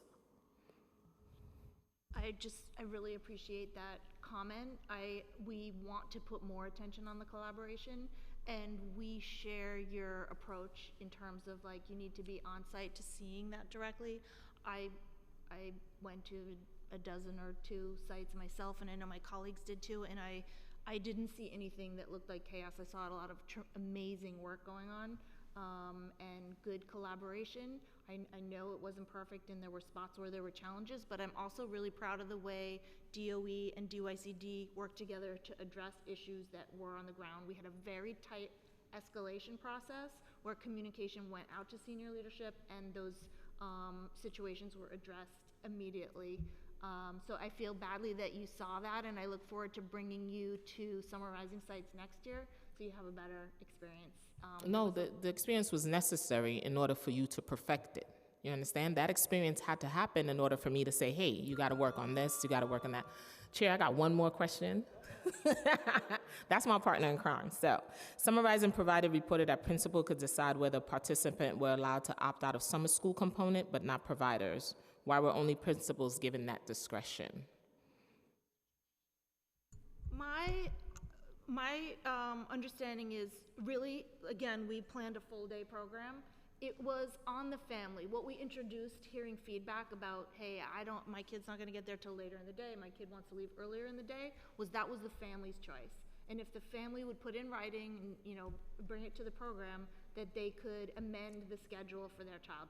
We were not encouraging that, because we really wanted, we believe in the strength of the full day experience.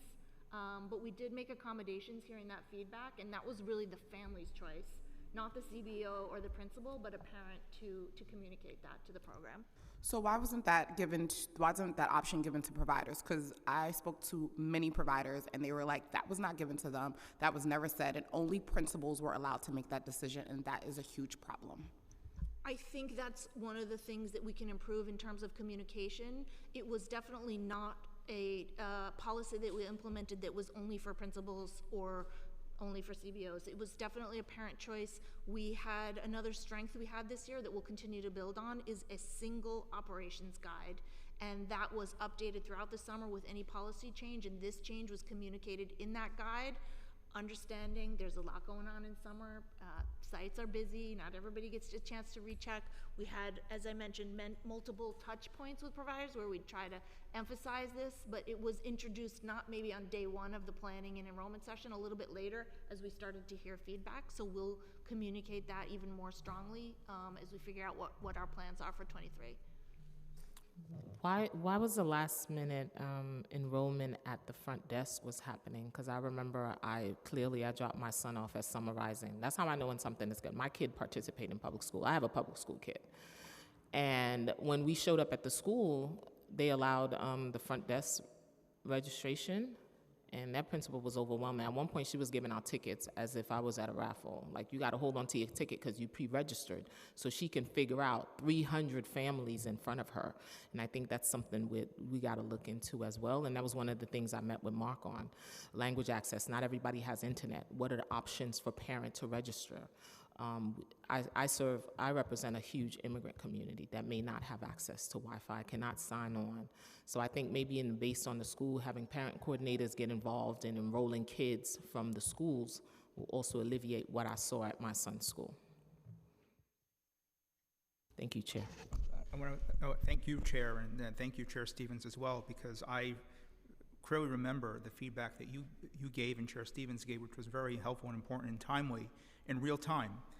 So folks watching the hearing know that this council is definitely for real. They were visiting sites, gave us real-time feedback. We had to make adjustments accordingly. There was an enrollment issue that I remember you had escalated to us as well. But I do want to center the piece with regards to centering the family, because as mentioned earlier, Chair, this time around, families were able to, and the website, which they were able to translate it into their native language.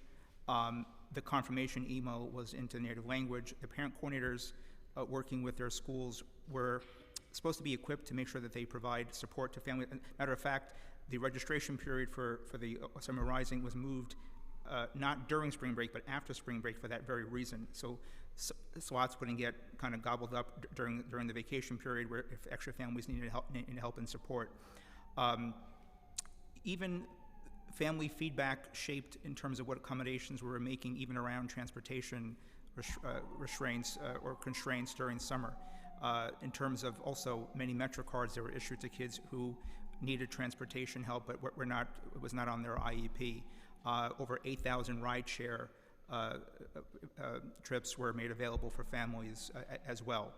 There's certainly more work to do, but I think centering family feedback compared to the year before to this year was very key. And to the issue, Chair Stevens, which you had flagged as well during the course of summer, as far as there were children who wanted to go into the after-school enrichment portion, that's critical feedback for us. In the operations guide, it does state that families should communicate with both the CBO and the school staff, and adjustments, certainly have been made and will continue to be made based upon the feedback that we get from obviously from stakeholders and from families. Thank you, Chair.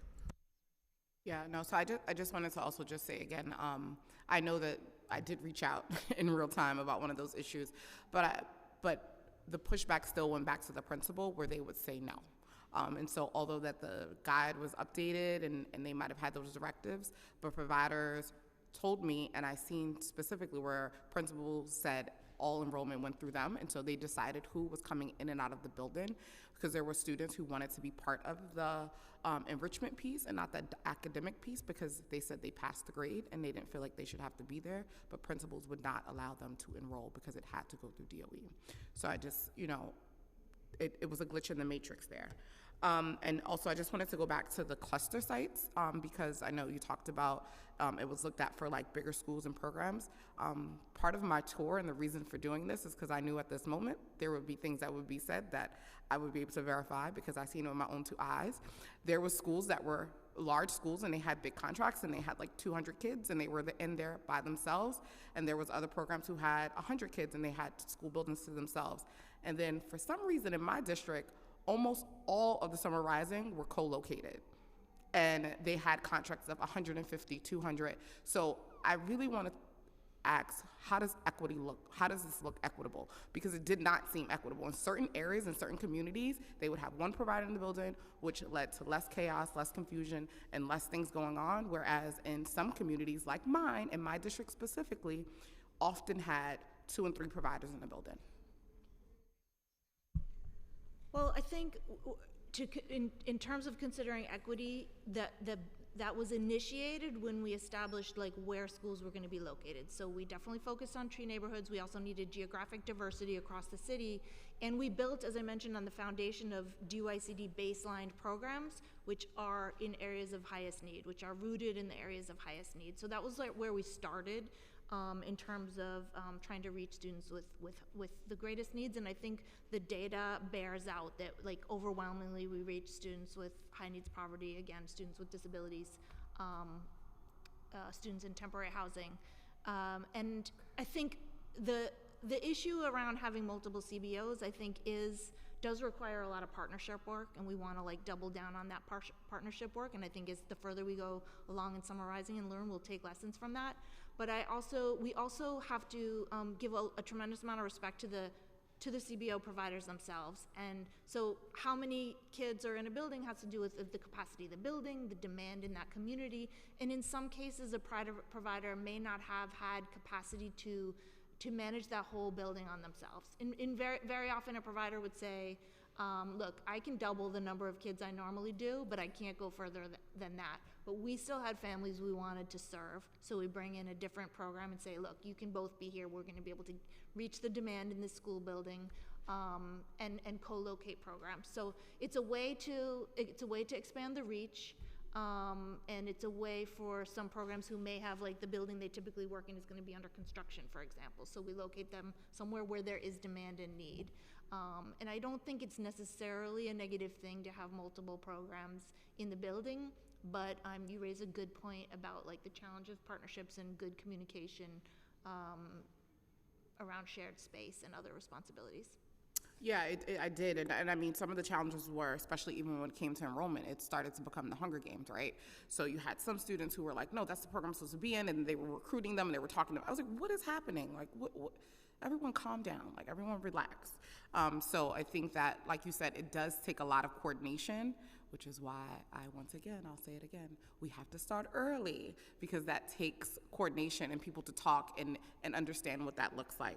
I'm happy you brought up construction, because that's my next question. Providers reported construction in buildings and hosting summarizing sites and impact on programmatic deliveries, such as restricting access to gyms and cafeteria. How is school construction having effect on program and being taken into account? I don't know if DOE wants to jump in on that. I'll just say, like, our goal was not to cite programs where construction would inhibit the ability of the program to work, and in those cases we had relocations. I didn't receive feedback about construction being a barrier to programs that did operate. We didn't hear that feedback. I'm not aware of that.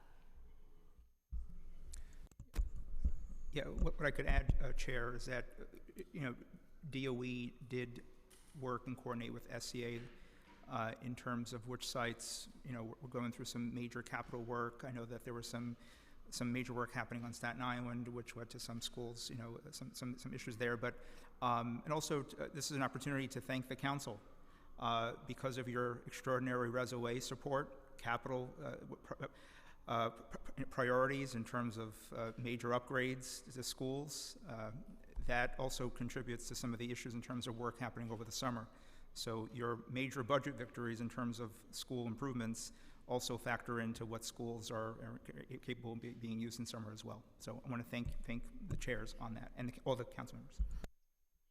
Yeah, no, and I mean, obviously we know construction is needed in a lot of our schools, and upgrades in summer is the time that happens. But, just thinking about how do we think about that moving forward, because there was a couple of sites that I did visit where the schoolyard was under construction, or the gym was under construction, or they could only use half of the cafeteria, and it just caused a lot of confusion. So I just, hopefully we can start thinking about that and identifying that early.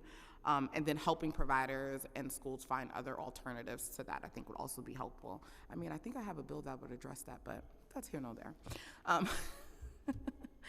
Summarizing providers reported that DYCD did not accommodate meaningful weight in providers' feedback in planning the program.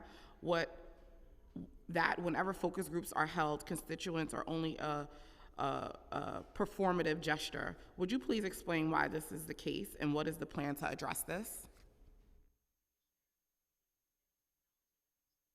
I think you're saying there was an adequate opportunity for input in advance of the program from CBOs? So the feedback that we're getting, that a lot of the providers feel like the communication is performative and that you're not really taking it in consideration because they don't see it being trickled down. Well, I think, I'd like to invite any providers giving you that feedback to reach out to me directly. We definitely are taking very seriously input, and we got a lot of feedback. We got it from evaluation processes last year. We got it from, umbrella groups like United Neighborhood Houses, and we continued the CBO interagency work group through the summer that began prior to spring 2021 through the year, so that we were meeting with some of our core summer rising providers all through the year leading up to the spring. And that continued. That was on top of the CBO convenings and other groups. So I think there's evidence that we really did hear provider input and that we made significant changes. I outlined some of that in my testimony, but I acknowledge we need to continue to hear from CBOs, and I welcome ideas. We also try to balance not overwhelming them with our convenings and feedback sessions and evaluation surveys, but there's no limit to our desire to take in additional feedback from community-based organizations, and we welcome that. No, absolutely, and I think we've spoken about this, Deputy Commissioner, where I think sometimes providers, we have to acknowledge that you're not only, helping them with the service, but you're also their funder. So it's really hard for a provider to come to their funder and say, hey, I'm struggling, or ask questions, because that can put them in jeopardy. So I think if we have to get to a place where we acknowledge that and understanding why I get feedback that you might not get, because you're their funder in addition to helping them with the services. And so, sometimes that puts us in a conundrum. So I just think we have to think about, well, how do we really get real feedback and people not feel threatened?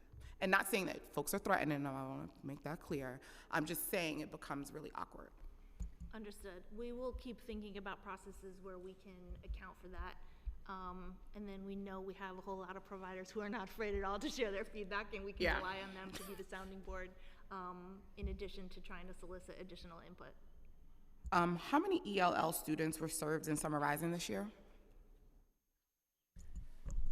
Thank you, Chair. I actually had, make sure I flagged that question. The number was 18,000. Thank you. Providers and advocates report staff shortages. They pointed into a number of contributing factors, such as inadequate wages and benefits, and a flight of youth workers to better paying DOE positions in other industries, although vaccine mandates and childcare issues and background check backlogs, among others. What is being done to assist the providers with recruitment and retaining youth workers? That is a great question. This challenge is across the board in the human services sector, not just in New York City, but across the country and in other sectors as well. It was a real challenge that we heard over and over again from the beginnings of our planning stages. It accounted, I think, for some of the times when providers would say, look, I can stretch this far, but I can't stretch any further. And some of the things that we did to support were plan job fairs. We had a technical assistance come and offer tips for recruitment strategies. We streamlined the regulatory framework for Summer Rising so that we reduced the background clearance burden, which is something that is sometimes a deterrent for a staff person who's in that process, but then finds a job in retail before that they're fully processed. And then finally, we're grateful to the support from Department of Education, who provided, in some of the real extreme circumstances, DOE substitutes to supplement the staff, the CBO provider staff. So we definitely heard much feedback from providers about that challenge, and we did our best to try to mitigate that, and we're open to more ideas and opportunities to give them support going forward. Yeah, and I think it is just acknowledging, like, human services. We've been experiencing this across the board. So I think it is one of the things that we do need to kind of like think about, and how do we have, like, what is our long-term plan? Because that has been very challenging across the board. Providers also had concerns about staffing issues and difficulties to meet the participant to staff ratio, and therefore negatively impact enrollment. Their contracts may be affected. This seems rather unfair. What, if any, is being done to address this concern? I think that's the same question, really, about like how to meet staffing challenges. I will say that working under DOE authorization, that regulatory change that we talked about, did offer some flexibility for CBO providers around staff ratios. And Chair, that's one of the items that came up relatively early as feedback from providers, how we implement the programming for Summer Rising, whether or not they're running, and you're familiar with this, under their SAC licenses or camp permits. But we were able to do it as a DOE authorized program, which actually opened the door for them to onboard staff a lot faster and quicker. Thank you. These are some more general questions, and these are some questions from our providers that they provided from you guys to ask you guys.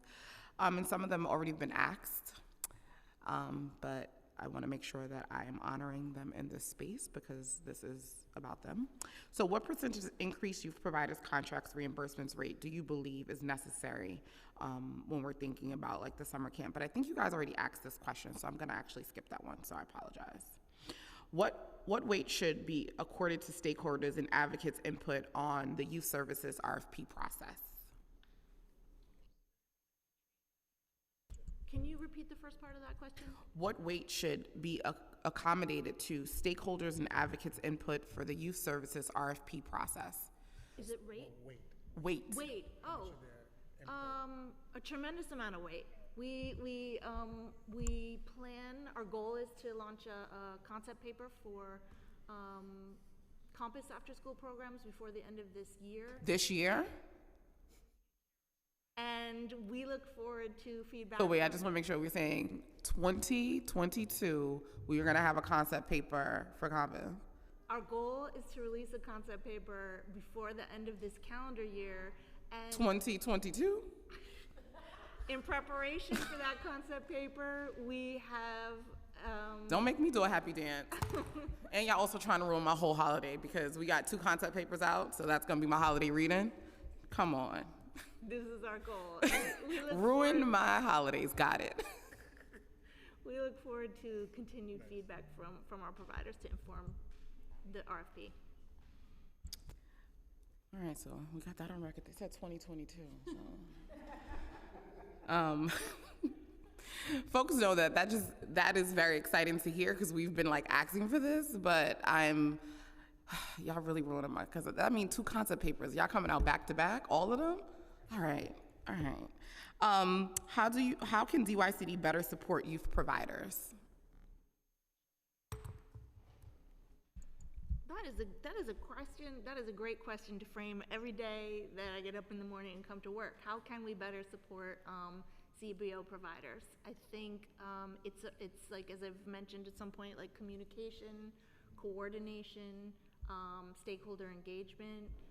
You mentioned like we are the funder, so funds are an important part of that and how we structure contracts.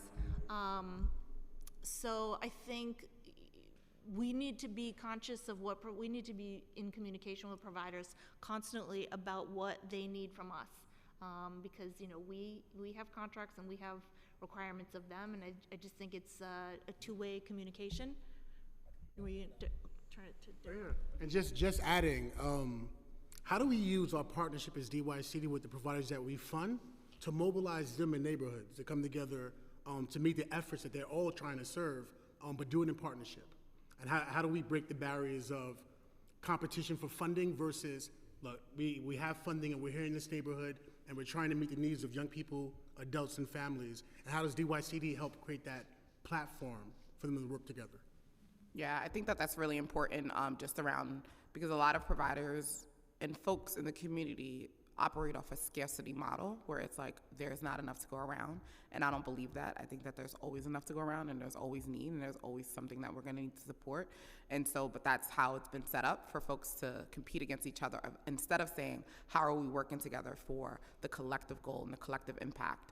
And so I think it's going to take work, not only from DYCD, but the elected officials and community leaders to understanding that we need to be looking at goals and how are we working towards the ultimate goal, which is support our young people and create space for them and be loved and appreciated and accepted. So I agree. So it's gonna be some undoing that we have to do because it's been drilled into them so long that it's a competition. And then we're wrapping up. We're coming to the end with these questions. Y'all did a good job today. Shout out to y'all. What is the long-term plan for funding for Summer Rising? It is currently funded through stimulus funding, which is drying up in 2025. Well, to start, I'm very pleased that the Summer Rising budget, like for DYCD contracted services, is baselined. So that's very exciting. It puts us in a good position for planning for 2023. I think I said until 2025, but I guess that's a ways away. So you want to talk about it in 2024? Our funding is baseline. Our funding is baseline. Well, thank you to the administration for being here with us today. Like I just stated, thank you for answering the questions. And as always, I'm going to continue to push and ask questions and be that person because everyone knows how much I love our young people. Thank you, everyone. We're going to transition to public testimony shortly.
Thank you, everybody, for your patience. We're going to transition to public testimony at this time.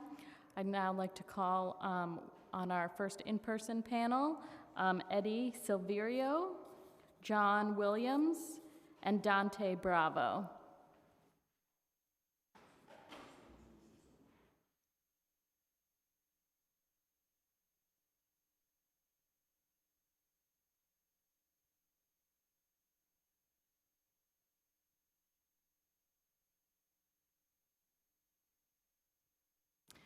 You may begin your testimony when the sergeant starts your clock. Good afternoon. Thank you to Chair Stevens and the committee for giving me an opportunity to testify in support of expanded summer youth and year-round employment for young New Yorkers. My name is John Williams. I'm the co-founder and CEO of RealWorks. We're a Brooklyn-based youth arts and career development nonprofit that has mentored and trained thousands of young filmmakers citywide through in-school, after-school, and workforce programs for over 20 years.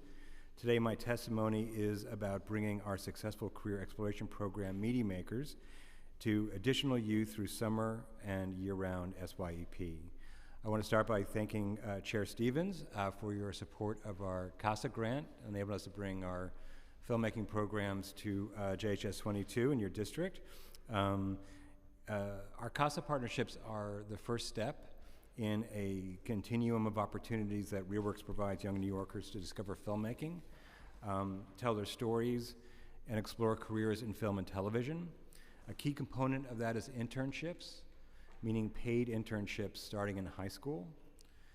Through Media Makers, which is a partnership between RealWorks, the Mayor's Office of Media Entertainment, CUNY, and leading media companies, high school and CUNY students explore careers through multiple paid internships over 2 to 3 years, combined with workforce readiness training, one-on-one coaching, and industry-backed credentials. We partner with over 80 employers, including major studios like Paramount, Warner Brothers Discovery, NBC Universal, Netflix, and Amazon. What began as a work readiness program has become a jobs program, with over 87% of our graduates securing employment once they enter the workforce within 12 months of graduation. So Media Makers works. Our participants graduate with resumes of success, knowledge of industry, professional networks, and wraparound support as they seek employment. We strongly support year-round youth employment as well as summer youth employment, and we're seeking to become a provider of with SYEP when the opportunity arises. Until then, we're seeking opportunities to connect with providers with whom we might subcontract to bring our services to New Yorkers. Thank you. Thank you for your testimony. And yeah, I'm excited about you guys being a CASA JH 22, one of my many schools, and look forward to like expanding the work that you're doing in the Bronx as well. Thank you so much. Dante Bravo, are you testifying on behalf of? Got it. You may begin when the sergeant starts your clock. Thank you so much. Thank you, Chair Stevens, for the opportunity to testify today. My name is Dante Bravo, and I'm the Youth Policy Analyst over at United Neighborhood Houses. UNH is a policy organization that represents 46 settlement houses that reach New Yorkers from all walks of life. Based on feedback from the larger CBO community, UNH urges the city to consider the following for a successful summer 2023. Beacon and Cornerstone programming deserve cost per participant rates on par with their school-based alternatives, if not higher rates, given that these programs are responsible for facilities maintenance, more hours of operation, and many more concerns not present in a school-based program. The city must register all immediate payment of any outstanding contracts for work done in summer 2021 and summer 2022. And finally, in the conversation of K-8 summer programming, UNH does not support continuing the Summer Rising model as the only form of programming widely available to children and their families. Summer Rising's model at best sidelines youth development in favor of seeing young people as deficient because of their academic achievement, and at worst signals a gentrification of youth work from youth work professionals, with largely women of color from their local communities being devalued from their expertise in a field that they've led in for decades, in favor of largely white DOE-led programming that has far more resources attached to it. To reduce our young people to academic deficits and then design programming exclusively on that basis ignores the urgency to recognize their creativity, resilience, and strength throughout a collective traumatic event. The city has yet to provide meaningful research to compel New York City's families to continue in this model, despite the fact that traditional summer camp has positive academic benefits while also teaches core skills that are difficult to attain in a classroom setting. The city must restore power to CBOs to do the following: manage their own budgets without having to go through inefficient processes to justify their spending, maintain their own roster so that if there are young people who cannot attend a CBO's programming, CBOs have the power to unenroll that youth so that the slot does not go to waste, maintain SAC licensing ratios of staff to youth to allow for budgets that account for the additional staff and OTPS costs, access more resources to support D75 district youth. Non-academic experiences are what our young people's wealthier, whiter counterparts use to build skills in the summer, and it is fundamentally unfair that students whose families cannot afford expensive private camp experiences must therefore experience summer school in order to access something similar. Working families of all backgrounds deserve better options. for their families than a program that essentially amounts to summer school with minimal amounts of recreation. Thank you for the opportunity to testify today. You can reach me at dbravo@unh.org.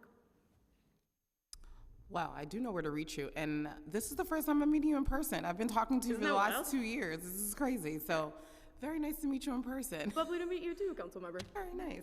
You have legs. I see them. Look at that. I have legs too. All right, sorry.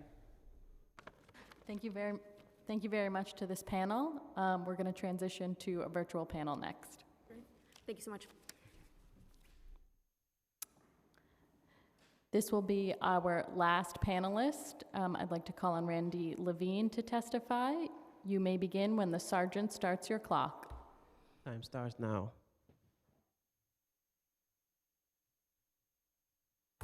Time starts now. Thank you for the opportunity to speak with you. I'm unable to start my video. It says the host has stopped it, but I will, but I can testify like this.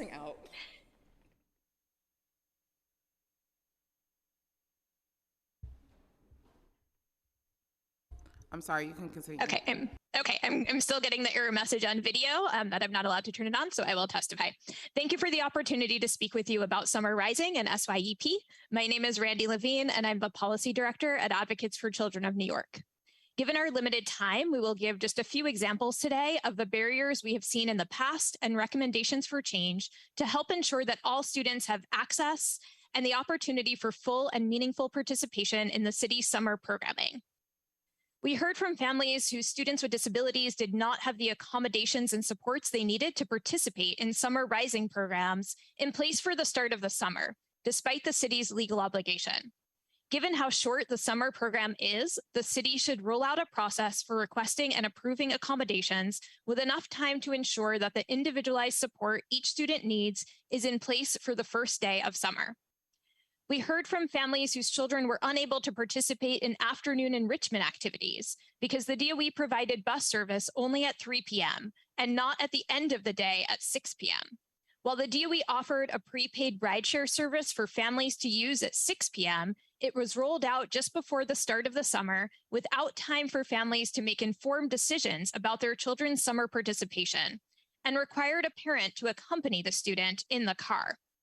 This summer, the city should ensure that all students who need bus service to get to school, including students with disabilities, students living in shelter, and students in foster care who have a right to transportation, have bus service or a comparable door-to-door alternative to get to and from the full day of summer programming that does not rely on parents having to transport their children when it's the city's obligation to do so. We also heard about the difficulty of finding available Summer Rising seats for children living in shelters, given how quickly seats filled. The city should launch a strengths-based outreach plan to ensure families of historically marginalized groups of students know about summer programs and have needed support in enrolling, including targeted outreach and support to families living in shelters and immigrant families, and should ensure there are seats available for students whose shelter or foster care placement changes after the enrollment period.